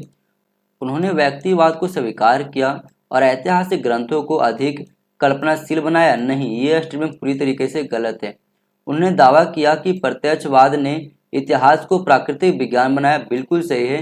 अब हमसे पूछ रहा है कौन सा सही नहीं है, इसलिए सही विकल्प हो जाएगा ऑप्शन नंबर सी यहाँ पर। अगला प्रश्न है, राष्ट्रीय इतिहास लेखन से संबंधित निम्नलिखित कथनों पर विचार करें। भारतीय राष्ट्रीय इतिहास लेखन पूर्वाग्रह पूर्ण औपनिवेशिक लेखन की प्रतिक्रिया थी। बिल्कुल सही है। इतिहास लेखन के अंतर्गत विभिन्न स्वरूपों में बृहत्तर विषयों को शामिल करते हुए एक भारतीय पहचान की खोज की गई। ये भी सही है। भारतीय इतिहास का महिमा मंडल मुख्य उद्देश्य नहीं था। नहीं, ये स्टेटमेंट गलत है। यूरोपीय लेखकों द्वारा भारतीय संस्कृति पर लगाए गए बेबुनियाद आरोपों से बचाव करने के दौरान वे अपने चरित्र में आवश्यक रूप से प्रचारात्मक थे। नहीं, ये स्टेटमेंट भी गलत है आपका। तो केवल ए और बी सही है। ए और बी ऑप्शन नंबर ए में है। ऑप्शन नंबर ए आपका सही जवाब है। अगला प्रश्न है, नीचे दो वक्तव्य दिए गए हैं, एक को कथन ए और दूसरे को कारण आर कहा गया है। कथन में कहा गया है वैचारिक तर्क और राष्ट्रीय सरगर्मी प्रायः इतिहास और इसकी वस्तुनिष्ठ को विकृत करते हैं। बिल्कुल सही है। कारण में कहा गया इतिहासकार द्वारा निष्पक्ष और वैज्ञानिक दृष्टिकोण में घटनाओं को प्रस्तुत करने से इतिहास में वस्तुनिष्ठता साध्य होती है, बिल्कुल सही है। और कारण जो कथन की सही व्याख्या भी कर रही है, जिसके कारण से ऑप्शन नंबर ए आपका सही जवाब है। अगला प्रश्न है, निम्नलिखित में से किसने यह कहा है कि भारत में बेटानियों को मानव प्रजाति के ऐसे लोगों से निपटना होता है जिनको बदलने में काफ़ी समय लगता है, जो धार्मिक पूर्वाग्रहों तथा पुरानी परंपराओं से जकड़े हुए हैं। तो ये कहा गया था सर चार्ल्स वुड के द्वारा। ऑप्शन नंबर बी यहाँ पर सही जवाब है। अगला प्रश्न है, नीचे दो वक्तव्य दिए गए हैं, एक को कथन ए और दूसरे को कारण आर कहा गया है। कथन में कहा गया कुछ लोगों का विचार था कि एक समाजवादी सरकार के अंतर्गत उपनिवेशवाद ने एक सकारात्मक सभ्यतापरक भूमिका निभाई, बिल्कुल सही है। कारण में कहा गया समाजवादी आंदोलन के कुछ वर्गों के द्वारा अपनी अपनी सरकारों की औपनिवेशिक नीतियों का समर्थन करने के लिए ऐसे विचारों का अक्सर उपयोग किया गया, बिल्कुल सही है। और कारण कथन की सही व्याख्या भी कर रही है, जिसके कारण से ऑप्शन नंबर ए यहाँ पर सही जवाब है। अगला प्रश्न है, भारतीय राष्ट्रीय इतिहास लेखन से संबंधित निम्नलिखित वक्तव्यों पर विचार कीजिए। इसमें व्यग्रता के साथ राष्ट्रीय पहचान की खोज की गई, बिल्कुल सही है। तर्क का स्थान भावनात्मक दृष्टिकोण ने नहीं लिया, नहीं, ये स्टेटमेंट गलत है आपका। वस्तुनिष्ठता के आदर्श का राष्ट्रवादी इतिहासकारों के हाथों से हनन नहीं हुआ, नहीं, ये स्टेटमेंट भी गलत है आपका। प्राचीन भारतीय अतीत का महिमा मंडन किया गया, बिल्कुल ये सही है आपका। तो ए और डी सही है, ए और डी ऑप्शन नंबर डी में दिया गया है। ऑप्शन नंबर डी आपका सही जवाब है। निम्नलिखित में से किसने माना कि जैसा कि डार्विन ने जैविक प्रकृति के विकास के नियम की खोज की थी, उसी प्रकार मार्क्स ने मानव इतिहास के विकास के नियम की खोज की थी? तो ये कहा गया फ्रेडरिक एंजिल्स के द्वारा। ऑप्शन नंबर ए यहाँ पर सही जवाब है। अगला प्रश्न है, जैक्स डेरिडा की विनिर्माण की पद्धति मेथड ऑफ डिकंस्ट्रक्शन का मुख्य रूप से निम्नलिखित में से किस में सिद्धांत प्रस्तुत किया गया है? तो ये किया गया ऑफ ग्रामेटोलॉजी में। ऑप्शन नंबर ए आपका सही जवाब है। अगला प्रश्न है, इतिहास लेखन के संदर्भ में डीडी कौशाम्बी से संबंधित निम्नलिखित में से कौन सा वक्तव्य सही नहीं है? उनका लेखन एक पद्धति को प्रतिबिंबित करता है जो समाज विज्ञान, मानव विज्ञान, पुरातत्व के साथ ऐतिहासिक अन्वेषण को जोड़ता है, बिल्कुल सही है। उन्होंने भारतीय इतिहास के अति सूक्ष्म और भ्रामक काल विभाजन को स्वीकार किया, नहीं, ये स्टेटमेंट आपका गलत है। उन्होंने राजवंश, तालिकाओं और विजयों के अभिलेखों को अस्वीकार कर दिया, बिल्कुल ये सही है आपका। वह उत्पादन की पद्धतियों एवं सामाजिक संगठनों के प्रकारों में अधिक रुचि रखता था, बिल्कुल सही है। अब हमसे पूछ रहे कौन सा सही नहीं है, इसलिए सही विकल्प हो जाएगा ऑप्शन नंबर बी आपका। 1791-92 में राइट्स ऑफ मैन नामक पुस्तक किसने लिखी थी? तो ये लिखा गया था थॉमस पेन के द्वारा। ऑप्शन नंबर सी यहाँ पर सही जवाब है। अगला प्रश्न है, निम्न कथनों में से कौन पुनर्जागरण की विशेषता नहीं है? एक साहित्यिक विद्या के रूप में धर्मनिरपेक्ष आत्मकथा लेखन का आरंभ, ये बिल्कुल है। देसी भाषाओं में धर्म ग्रंथों के अनुवाद ने समाज में धर्मनिरपेक्षता की प्रक्रिया तेज की, ये भी सही है। पुनर्जागरण ने मानवीय विषयों में चर्च की प्रभुत्व को बढ़ाया, नहीं, ये स्टेटमेंट गलत है आपका। इसका टिकाऊ पाठ यह था कि ज्ञान की तलाश मनुष्य के लिए है और वह सिर्फ अधिकार नहीं कर्तव्य भी है, बिल्कुल सही है। अब हमसे पूछ रहा कौन सी विशेषता नहीं है, इसलिए सही विकल्प हो जाएगा ऑप्शन नंबर सी यहाँ पर। अगला प्रश्न है, नीचे दो वक्तव्य दिए गए, एक को कथन ए और दूसरे को कारण आर कहा गया है। कथन में कहा गया पुनर्जागरण काल के मानवतावादियों का मानना था कि क्लासिकी पुरा सामग्री में साहित्यक, बौद्धिक, कलात्मक और नैतिक श्रेष्ठता का भंडार है, बिल्कुल सही है ये स्टेटमेंट। कारण में कहा गया पुनर्जागरण के समय धर्म ग्रंथों के देशी भाषाओं में अनुवाद से समाज में धर्मनिरपेक्षीकरण की प्रक्रिया में तेजी आई, बिल्कुल ये भी सही है। लेकिन कारण और कथन कहीं से भी एक दूसरे का व्याख्या नहीं कर रहे हैं, जिसके कारण से ऑप्शन नंबर बी यहाँ पर सही जवाब है। इतिहास लेखन के समय इतिहासकार की जवाबदेही के संदर्भ में निम्न में से कौन सा कथन सही नहीं है? इतिहासकार की मूल नैतिक जिम्मेदारी होती है कि वह वस्तुनिष्ठ सत्य बताएं, बिल्कुल ये स्टेटमेंट सही है। इतिहासकार की निष्ठा उस प्रयोजन के प्रति होनी चाहिए जिसकी वह वकालत कर रहा है, नहीं, ये स्टेटमेंट गलत है आपका। ऐतिहासिक तथ्यों के लिए इतिहासकार न सिर्फ जीवित लोगों के प्रति जवाबदेह है बल्कि मृत लोगों के प्रति भी है। बिल्कुल सही है। इतिहासकार को ऐतिहासिक तथ्यों में तोड़ मरोड़ नहीं करनी चाहिए। बिल्कुल सही है ये स्टेटमेंट।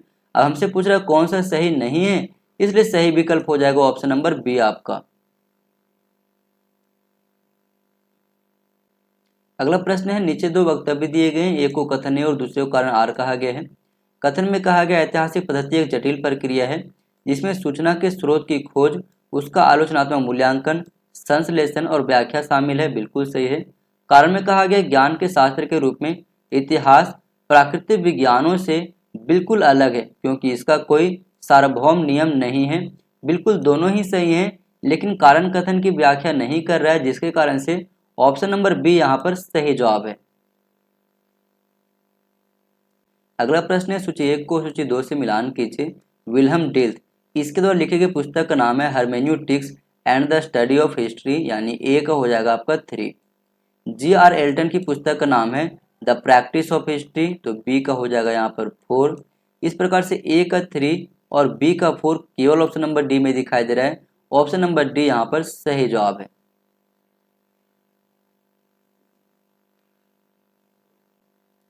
किसने प्रत्यक्षवाद शब्द को गढ़ा तथा प्रत्यक्षवादी दर्शन की स्थापना की?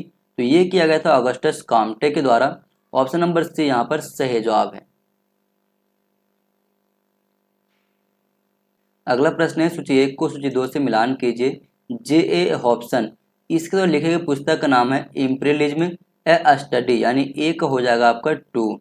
लेनिन की पुस्तक का नाम है imperialism as the highest state of capitalism, तो बी का हो जाएगा 3 यहाँ पर। तो ए का 2, बी का 3 केवल ऑप्शन नंबर सी में दिखाई दे रहा है। ऑप्शन नंबर सी यहाँ पर सही जवाब है।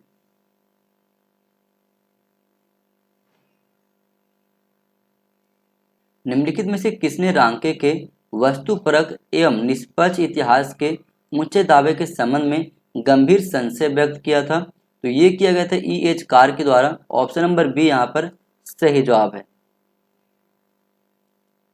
अगला प्रश्न है, सूची 1 को सूची 2 से मिलान कीजिए। ई.एच. कार, इसका स्टेटमेंट है इतिहास इतिहासकार और उसके तथ्यों के बीच चलने वाला अंतहीन संवाद है, तो ए का हो जाएगा 4 आपका। जी.आर. एल्टन, इसका स्टेटमेंट है इतिहासकार जिसे लिखता है वही इतिहास है, बी का हो जाएगा 3 आपका। जे.बी. ब्यूरी, इसका स्टेटमेंट है इतिहास विज्ञान है, न कम न अधिक, तो सी का हो जाएगा 2 यहाँ पर। आर.जी. कॉलिंगवुड, इसका स्टेटमेंट है संपूर्ण इतिहास विचारधारा या फिर विचारों का इतिहास है, तो डी का हो जाएगा यहाँ पर 1। इस प्रकार से अगर देखा जाए तो ऑप्शन नंबर सी यहाँ पर सही जवाब है। अगला प्रश्न है, इतिहास के तात्पर्य के संबंध में किसने कहा है? यदि इतिहासकार तथ्य के विषय में सावधान है तो ईश्वर इतिहास के अर्थ के लिए सावधान रहेगा, ये कहा गया है रांके के द्वारा। ऑप्शन नंबर सी यहाँ पर सही जवाब है। अगला प्रश्न है, लियोपोल्ड वॉन रांके के इतिहास लेखन के बारे में निम्नलिखित में से कौन सा वक्तव्य सही नहीं है? रांके ने इतिहास की इस प्रबोधनकालीन धारणा को तोड़ा कि इसका अध्यापन शिक्षण के उद्देश्यों के लिए है। बिल्कुल सही है ये। रांके ने इतिहासकारों को यह सलाह दी कि वे ऐतिहासिक तथ्यों को यांत्रिक कार्य कारण प्रभाव के रूप में व्याख्यायित करने और ऐतिहासिक नियम की तरह पेश करने से बचें। बिल्कुल ये भी सही है। रांके का मानना था कि यदि दस्तावेज उपलब्ध नहीं हो तो इतिहास लेखन के लिए ऐतिहासिक कल्पना का सहारा लिया जा सकता है। नहीं, ये स्टेटमेंट गलत है आपका। इतिहास और इतिहास लेखन की पद्धति के संबंध में रांके की अवधारणा वस्तुनिष्ठ थी और मूल्य निर्णय से मुक्त थी। बिल्कुल ये सही है। अब हमसे पूछ रहा है कौन सा वक्तव्य सही नहीं है, इसलिए सही विकल्प हो जाएगा ऑप्शन नंबर सी यहाँ पर। अगला प्रश्न है, लियोपोल्ड वॉन रांके के इतिहास लेखन के बारे में निम्नलिखित में से कौन सा वक्तव्य सही नहीं है? उन्होंने इतिहास को विश्वविद्यालयों में सम्मानजनक अनुशासन के रूप में स्थापित करने में महत्वपूर्ण भूमिका निभाई। बिल्कुल सही है। उन्होंने यह धारणा स्थापित की कि सभी गंभीर इतिहास प्राथमिक स्रोतों पर आधारित होने चाहिए। बिल्कुल ये भी सही है। उन्होंने यह धारणा स्थापित की कि गंभीर इतिहास कठोर प्रणाली विज्ञान पर आधारित होनी चाहिए। ये भी सही है। वे स्वच्छंदवाद के जनक थे? नहीं, ये स्टेटमेंट गलत है। स्वच्छंदवाद के जनक रूसो थे। लियोपोल्ड वोन रांके आधुनिक ऐतिहासिक छात्रवृत्ति के संस्थापक जनक के रूप में माने जाते हैं। अगला प्रश्न है, इतिहास लेखन के संबंध में निम्नलिखित में से कौन से कथन सही है? लियोपोल्ड वोन रांके का इतिहास दर्शन पूरी तरह से विरोधाभास से भरा हुआ है। उनका इन दो विचारों में मेल देखना मुश्किल है कि इतिहास में अधिकतम संभव वस्तुनिष्ठ होनी चाहिए और इतिहास में ईश्वर बसता है। बिल्कुल सही है यह स्टेटमेंट। वह कार्ल मार्क्स नहीं बल्कि हेगल था जिसने कहा कि ऐतिहासिक प्रक्रिया का प्राथमिक प्रेरक बल समाज में मानव श्रम है। बिल्कुल ये सही है। ओस्वाल्ड स्पेंगलर का इतिहास दर्शन यूरोप में काल विभाजन, प्राचीन, मध्य और आधुनिक पर तीखे हमले के साथ शुरू होती है। बिल्कुल ये सही है। आरजी कॉलिंगवुड की राय में सारा इतिहास विचारों का इतिहास है। बिल्कुल सही है। सारा स्टेटमेंट सही हो जाता है यहाँ पर, इसलिए सही विकल्प हो जाएगा ऑप्शन नंबर डी। केवल ए, बी, सी और डी। अगला प्रश्न है, नीचे दो वक्तव्य दिए गए हैं, एक को कथनीय और दूसरे को कारण आर कहा गया है। कथन में कहा गया सामाजिक डार्विनवाद का सिद्धांत यह तर्क देता है कि समाज अन्य प्रजातियों की तरह प्राकृतिक चयन के नियम के अंतर्गत आते हैं। बिल्कुल सही है। कारण में कहा गया विश्व भर में समाज जैसे जैसे प्रगति करते रहे हैं उसके अनुरूप अपने को परिस्थितियों के अनुसार ढालने में असमर्थ रहे हैं। नहीं, ये स्टेटमेंट गलत है। यहाँ पर केवल कथन आपका सही है यानी ए सही है, लेकिन आर आपका गलत है। ऑप्शन नंबर सी आपका सही जवाब है। अगला प्रश्न है, सूची 1 को सूची 2 से मिलान कीजिए। जीपी गुज इसका स्टेटमेंट है इतिहास वास्तव में इतिहासकार का अतीत के समय में निर्णय होता है जिसका उद्देश्य वर्तमान को प्रशिक्षित करना तथा भावी पीढ़ी के लिए मार्गदर्शन होता है। तो ए का हो जाएगा 3 आपका। हेनरी पिरेन इसका स्टेटमेंट है इतिहास समाज में रहने वाले मनुष्यों के कार्यों व उपलब्धियों की कहानी है। बी का हो जाएगा 4 यहाँ पर। रेनियर इसका संबंध है संपूर्ण अतीत मेरा अतीत है और मैं उसे अपने व्यक्तिगत संतोष के लिए स्मरण करता हूँ। सी का हो जाएगा 1 यहाँ पर। वाल्स इसका स्टेटमेंट है या तो हमें यह स्वीकार करना चाहिए कि इतिहास अर्थपूर्ण है अथवा इतिहास अव्यवस्थित या असंगठित घटनाओं का संयोग है जिसमें न तो कोई स्वर है न तर्क। डी का हो जाएगा 2 यहाँ पर। इस प्रकार से ए का 3, बी का 4, सी का 1, डी का 2। ये आपका है ऑप्शन नंबर डी में। ऑप्शन नंबर डी यहाँ पर सही जवाब है। अगला प्रश्न है, उन इतिहासकारों का नाम बताएं जिन्होंने मध्यकालीन भारतीय राज्य की केंद्रीकृत प्रवृत्ति पर प्रत्यक्ष प्रश्न चिन्ह लगाया है। तो ये लगाया गया है बर्टन स्टैंड के द्वारा और फ्रैंक पर्लिन के द्वारा। ए और डी ऑप्शन नंबर डी में है। ऑप्शन नंबर डी आपका सही जवाब है। अगला प्रश्न है, उत्तराधुनिकतावाद के बारे में निम्नलिखित में से कौन सा कथन सही नहीं है? उत्तराधुनिकतावाद में मानवता की एकता, समाज की रचनात्मक शक्ति के रूप में व्यक्ति और इतिहास की अवधारणाओं को आलोचनात्मक दृष्टि से देखा गया है। बिल्कुल सही है। उत्तराधुनिकतावाद में विज्ञान को सत्य का पर्याय मानने और पश्चिम को श्रेष्ठ मानने वाली अवधारणाओं को अंतिम और निरपेक्ष तथ्य समझा जाने लगा। नहीं, ये गलत है आपका। अब हमसे पूछ रहे कौन सा सही नहीं है, इसलिए सही विकल्प हो जाएगा ऑप्शन नंबर बी यहाँ पर।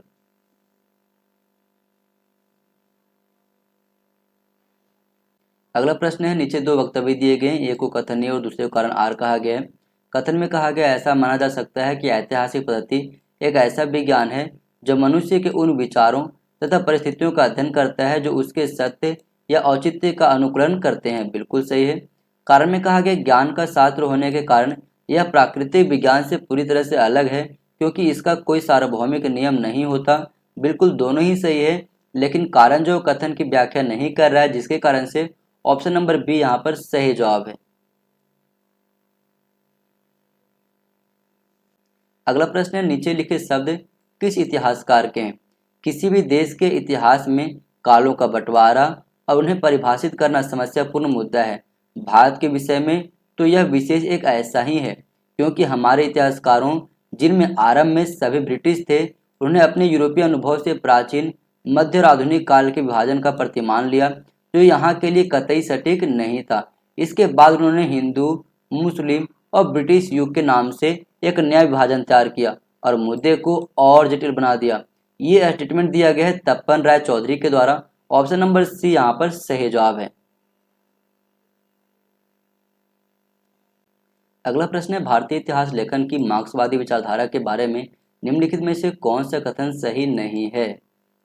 जहां तक राष्ट्रीय आंदोलन के अध्ययन का प्रश्न है, इस विचारधारा की नींव आर पालमे दत्त और ए आर देसाई द्वारा रखी गई थी, लेकिन कई अन्य लोगों ने भी इसके विकास में योगदान दिया। बिल्कुल ये स्टेटमेंट सही है।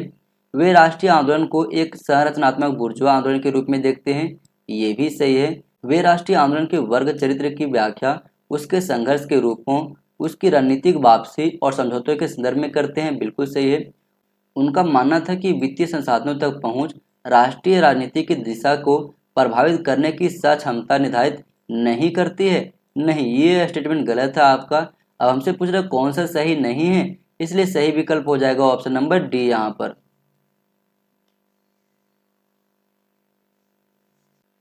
अगला प्रश्न है, निम्नलिखित में से कौन मार्क्स पूर्व समाजवादी समूह से संबंधित सदस्य नहीं था। तो सही विकल्प हो जाएगा डेनिस दिदरो। ऑप्शन नंबर ए यहाँ पर सही जवाब है। अगला प्रश्न है, भारतीय इतिहास के लेखन के प्रति साम्राज्यवादी दृष्टिकोण के बारे में निम्नलिखित में से कौन सा कथन सही नहीं है।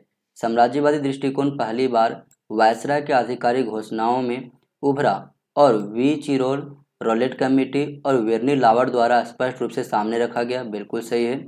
इसे सबसे पहले 1940 में ब्रूस टी मैकली द्वारा प्रमेयित किया गया था और इसके उदार संस्करण को रेजिनाल्ड कैम्पलेड और परक्योल स्पियर ने अपनाया था, बिल्कुल ये भी सही है। इसके रूढ़िवादी संस्करण को 1968 के बाद जॉन गैल्थर और अनिल सील द्वारा उज्ज्वल और सुंदर बनाया गया, बिल्कुल ये भी सही है। साम्राज्यवादी लेखकों का मानना था कि भारत एक राष्ट्र बनने की प्रक्रिया में है। नहीं, ये स्टेटमेंट गलत है आपका। अब हमसे पूछ रहा है कौन सा सही नहीं है, इसलिए सही विकल्प हो जाएगा ऑप्शन नंबर डी यहाँ पर। अगला प्रश्न है, नीचे दो वक्तव्य दिए गए हैं, एक को कथन ए और दूसरे को कारण आर कहा गया है। कथन में कहा गया इतिहासकारों को वर्तमान और अतीत में प्रचलित नैतिक विचारों के प्रति संवेदनशील होना चाहिए, बिल्कुल सही है। इतिहास लेखन के विरूपीकरण में जानबूझकर या बौद्धिक उपेक्षा का एक तत्व होता है, जिसमें निष्कपट गलत व्याख्या या मिथ्या बोध को दूर रखा जाता है, बिल्कुल दोनों ही सही है। लेकिन कारण जो कथन की व्याख्या नहीं कर रहा है, जिसके कारण से ऑप्शन नंबर बी यहाँ पर सही जवाब है। अगला प्रश्न है, निम्नलिखित में से कौन सा गलत है। लेखन के दैनंदिन कार्य बन जाने के बहुत दिनों बाद तक मौखिक परंपरा के प्रति मोह बना रहा, बिल्कुल सही है। भर्तृहरि ने घोषणा की थी कि समझ के पास वाक रूप होता है, वाक प्रकटे जागरूकता सभी प्रकार के ज्ञान के नींव है, बिल्कुल सही है। इस प्रकार भारतीयों ने कंठस्थ की अपेक्षा ग्रंथस्थ की वरीयता दी। नहीं, ये स्टेटमेंट गलत है यहाँ पर। अब हमसे पूछ रहा कौन सा गलत है, इसलिए सही विकल्प हो जाएगा ऑप्शन नंबर सी यहाँ पर। अगला प्रश्न है, नीचे दो वक्तव्य दिए गए, एक को कथन और दूसरे कारण आर कहा गया है। कथन में कहा गया है, राष्ट्रवादी इतिहास लेखन ने भारतीय संस्कृति को आध्यात्मिक घटक तथा पश्चिमी संस्कृति के भौतिकवादी आधार को एक आवश्यक और अंतर्निहित अंतर के रूप में देखा, बिल्कुल सही है। कारण में कहा गया यह अंशतः उस विचार की प्रतिक्रिया थी जिसकी अवधारणा थी कि धर्म भारत की पारंपरिक समाज में एक ऐसा केंद्रित कारक था जिसने प्रगति को अवरुद्ध किया, बिल्कुल दोनों ही सही है। और कारण जो कथन की सही व्याख्या भी कर रहा है, जिसके कारण से ऑप्शन नंबर ए यहाँ पर सही जवाब है। निम्न कथन को पढ़कर नीचे दिए गए विकल्पों से सही उत्तर का चयन करें। समाजशास्त्रियों ने यह बताया है कि जातियां भी संस्कृतिकरण के रूपों के अंतर्गत अपने व्यवसायों के साथ साथ अपने दर्जे में कैसे परिवर्तन करते हैं। संस्कृतिकरण के सिद्धांत का प्रतिपादन किसने किया था। तो ये किया गया था एम एन श्रीनिवास के द्वारा। ऑप्शन नंबर बी यहाँ पर सही जवाब है। अगला प्रश्न है, सूची 1 को सूची 2 से मिलान कीजिए। बेरा इंस्टे इसका संबंध है इकोनॉमिक डेवलपमेंट ऑफ इंडिया से, ए का हो जाएगा 1। बी एम भाटिया इसका संबंध है फेमेंस इन इंडिया से, बी का हो जाएगा 2। डी एच बुचानन इसका संबंध है द डेवलपमेंट ऑफ कैपिटलिस्ट से, तो सी का हो जाएगा 3। डी आर गार्गिल के संबंध है industrial evolution in India, D का हो जाएगा 4। इस प्रकार से अगर देखा है तो ऑप्शन नंबर बी यहाँ पर सही जवाब है। अगला प्रश्न है, सूची 1 को सूची 2 से मिलान कीजिए। माइकल फूको इसका संबंध है द आर्कियोलॉजी ऑफ नॉलेज से, ए का हो जाएगा 2। एडवर्ड सईद का संबंध है कल्चर एंड इम्पेरियलिज्म से, बी का हो जाएगा 3। हिडन वाइट का संबंध है मेटा हिस्ट्री से, सी का हो जाएगा 4। मार्क ब्लॉक का संबंध है हिस्टोरियंस क्राफ्ट से, डी का हो जाएगा 1। इस प्रकार से अगर देखा है तो सही जवाब हो जाएगा यहाँ पर ऑप्शन नंबर बी आपका, ए का 2, बी का 3, सी का 4, डी का 1। अगला प्रश्न है इतिहास का कार्य अतीत का मूल्यांकन करना और भावी युगों के लाभार्थ वर्तमान का अनुदेश करना है।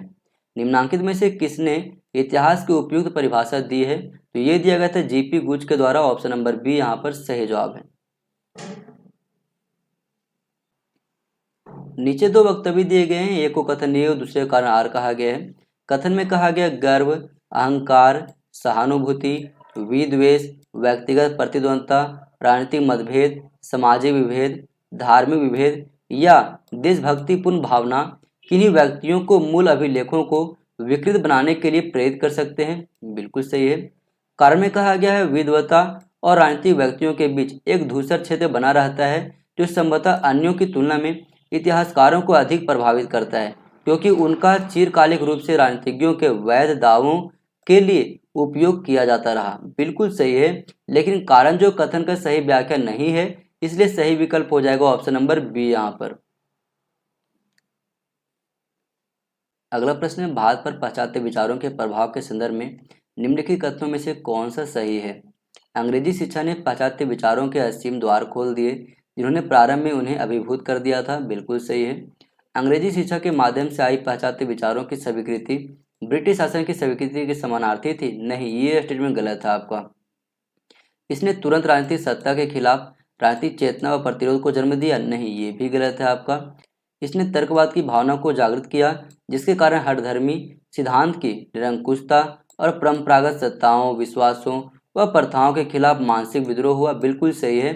तो ए और डी सही है। ए और डी ऑप्शन नंबर बी में दिया गया है। ऑप्शन नंबर बी यहाँ पर सही जवाब है। अगला प्रश्न है किस इतिहास दर्शन शास्त्री ने कहा था समस्त इतिहास समकालीन इतिहास है? तो ये कहा गया था बेनिडिटो क्रोचे के द्वारा। ऑप्शन नंबर बी यहाँ पर सही जवाब है। अगला प्रश्न है निम्नलिखित में से कौन सा विद्वान दस्तावेज झूठा है कथन के साथ संबंध है? तो सही विकल्प हो जाएगा यहाँ पर टी.ई. लॉरेंस। टी.ई. लॉरेंस के द्वारा एक पुस्तक लिखी गई थी 7 पिलर ऑफ विजडम, उसी में इन्होंने कहा था कि दस्तावेज झूठा है। अगला प्रश्न है भारत में अंग्रेज विद्वानों के आरंभिक पूर्व देशीयता यानी ओरिएंटलिज्म के संबंध में निम्नलिखित कथनों में से कौन से कथन सही है? संस्कृत, ग्रीक, लैटिन के बीच एक भाषाई संबंध स्थापित करके विलियम जोन्स ने भारत को क्लासिकी पश्चिम के समान प्राचीनता से विभूषित किया? बिल्कुल सही है। आरंभिक पूर्व देशीय परंपरा का मूल सिद्धांत था कि विजित जनता को ब्रिटेन की विधिक परंपराओं से शासित किया जाना था? नहीं, ये स्टेटमेंट गलत है आपका। भारतीय रीति रिवाजों और कानूनों के संबंध में आरंभिक पूर्व देशीय अध्ययनों का उद्देश्य भारतीय समाज की बर्बर स्थिति को दर्शाना था? नहीं, यह स्टेटमेंट भी गलत है। पूर्व देशीय परंपरा के आरंभ से आगे चलकर Calcutta Madrasa, Asiatic society of Bengal की स्थापना हुई? बिल्कुल सही है आपका। तो ए और डी सही है। ए और डी ऑप्शन नंबर बी में है। ऑप्शन नंबर बी यहाँ पर सही जवाब है।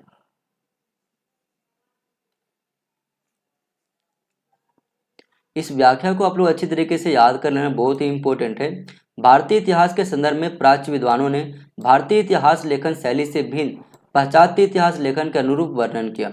इसके अंतर्गत 1784 ईस्वी में विलियम जोन्स ने एशियाटिक सोसाइटी ऑफ बंगाल की स्थापना की ताकि पूर्वी दृष्टिकोण यानी ओरिएंटल को प्राच्य माध्यम से विश्व तक पहुंचाया जा सके। इसके लिए अन्य प्रयासों में वारेन हेस्टिंग द्वारा 1781 में कलकत्ता मदरसा और 1791 में श्री जोनाथन डंकन के द्वारा संस्कृत कॉलेज बनारस की स्थापना किया गया। विलियम जोन्स ने संस्कृत, ग्रीक और लैटिन के मध्य भाषाई संबंध स्थापित कर भारतीय प्राचीन इतिहास की सार्थकता को सिद्ध किया था। निम्नलिखित कथन किस इतिहासकार से संबंधित है? संत अगस्टाइन आरंभिक ईसाई की दृष्टि से इतिहास को देखा। टिलामोंट ने 17वीं सदी के फ्रेंच व्यक्ति की तरह देखा। गिब्बन ने 18वीं सदी के अंग्रेज व्यक्ति की तरह, मॉमसन ने 19वीं सदी के जर्मन की तरह इतिहास को देखा। यह पूछने का कोई अर्थ नहीं है कि कौन सा दृष्टिकोण सही था। प्रत्येक दृष्टिकोण उसे स्वीकारने वाले व्यक्ति के लिए केवल एक ही बचा हुआ दृष्टिकोण था। तो ये स्टेटमेंट है आरजी कॉलिंगवुड का। ऑप्शन नंबर बी यहाँ पर सही जवाब है।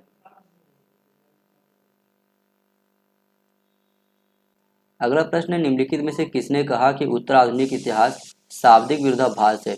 क्योंकि उत्तर आधुनिकतावादी एक सापेक्षता के पर्जर है जो अतीत के ज्ञान के सभी विचारों से विषम है।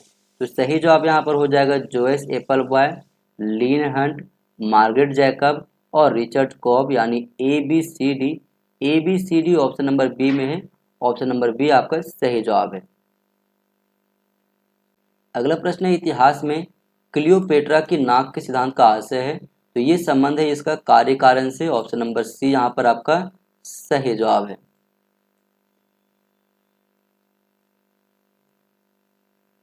अगला प्रश्न है, इतिहास तथा विज्ञान में मौलिक भेद को रेखांकित करने के लिए निम्नलिखित में से किन बिंदुओं को पारंपरिक रूप से प्रयोग किया गया?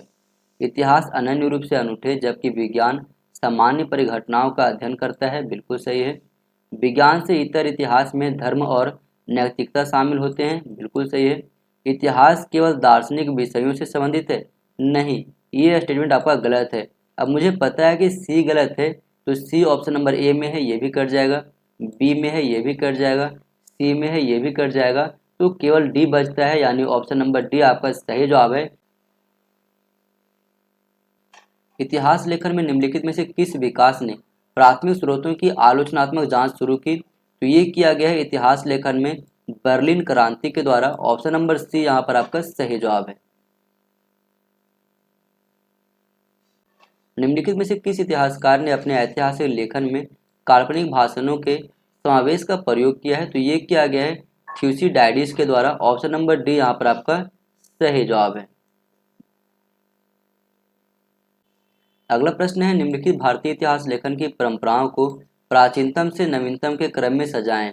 तो सबसे पहले आएगा प्राच्यवादी इतिहास लेखन, उसके बाद आएगा ब्रिटिश साम्राज्यवादी इतिहास लेखन, उसके बाद आएगा भारतीय राष्ट्रवादी इतिहास लेखन, उसके बाद आएगा मार्क्सवादी भारतीय इतिहास लेखन और सबसे अंतिम में आएगा सबल्टन या फिर कहें तो उपाश्रयी अध्ययन, यानी DEBAC ऑप्शन नंबर सी में है। ऑप्शन नंबर सी आपका सही जवाब है।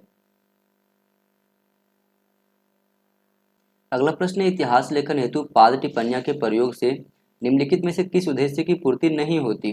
पाठ में दिए गए वक्तव्य के लिए सटीक संदर्भ को इंगित करना, ये तो बिल्कुल सही है। पाठ में नहीं उल्लेखित अथवा विस्तार से नहीं बताए गए कतिपय विषयों की व्याख्या करना, ये भी सही है। पाठक को स्रोत के माध्यम से निश्चयात्मक कथन की व्यवस्था के बारे में प्रश्न पूछने की शक्ति प्रदान करना, ये भी सही है। लेखक के दृष्टिकोण तथा इतिहास लेखन की परंपरा के बारे में जागरूकता पैदा करना, नहीं, ये स्टेटमेंट गलत है आपका। अब हमसे पूछ रहा है किस उद्देश्य की पूर्ति नहीं होती, इसलिए सही विकल्प हो जाएगा यहाँ पर ऑप्शन नंबर डी आपका।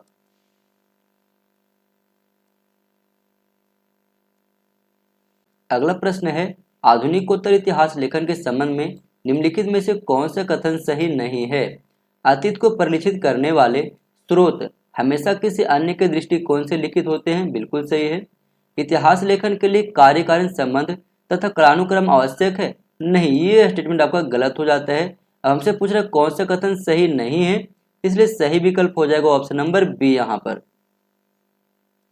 तो दोस्तों, ये वीडियो कैसी लगी जरूर बताना कमेंट सेक्शन में। और हाँ, जिन्होंने इस चैनल को सब्सक्राइब करके नहीं रखा है, चैनल को सब्सक्राइब करके रख लो ऐसे और महत्वपूर्ण वीडियो प्राप्त करने के लिए। थैंक यू दोस्तों, अगले क्लास में फिर मिलते हैं।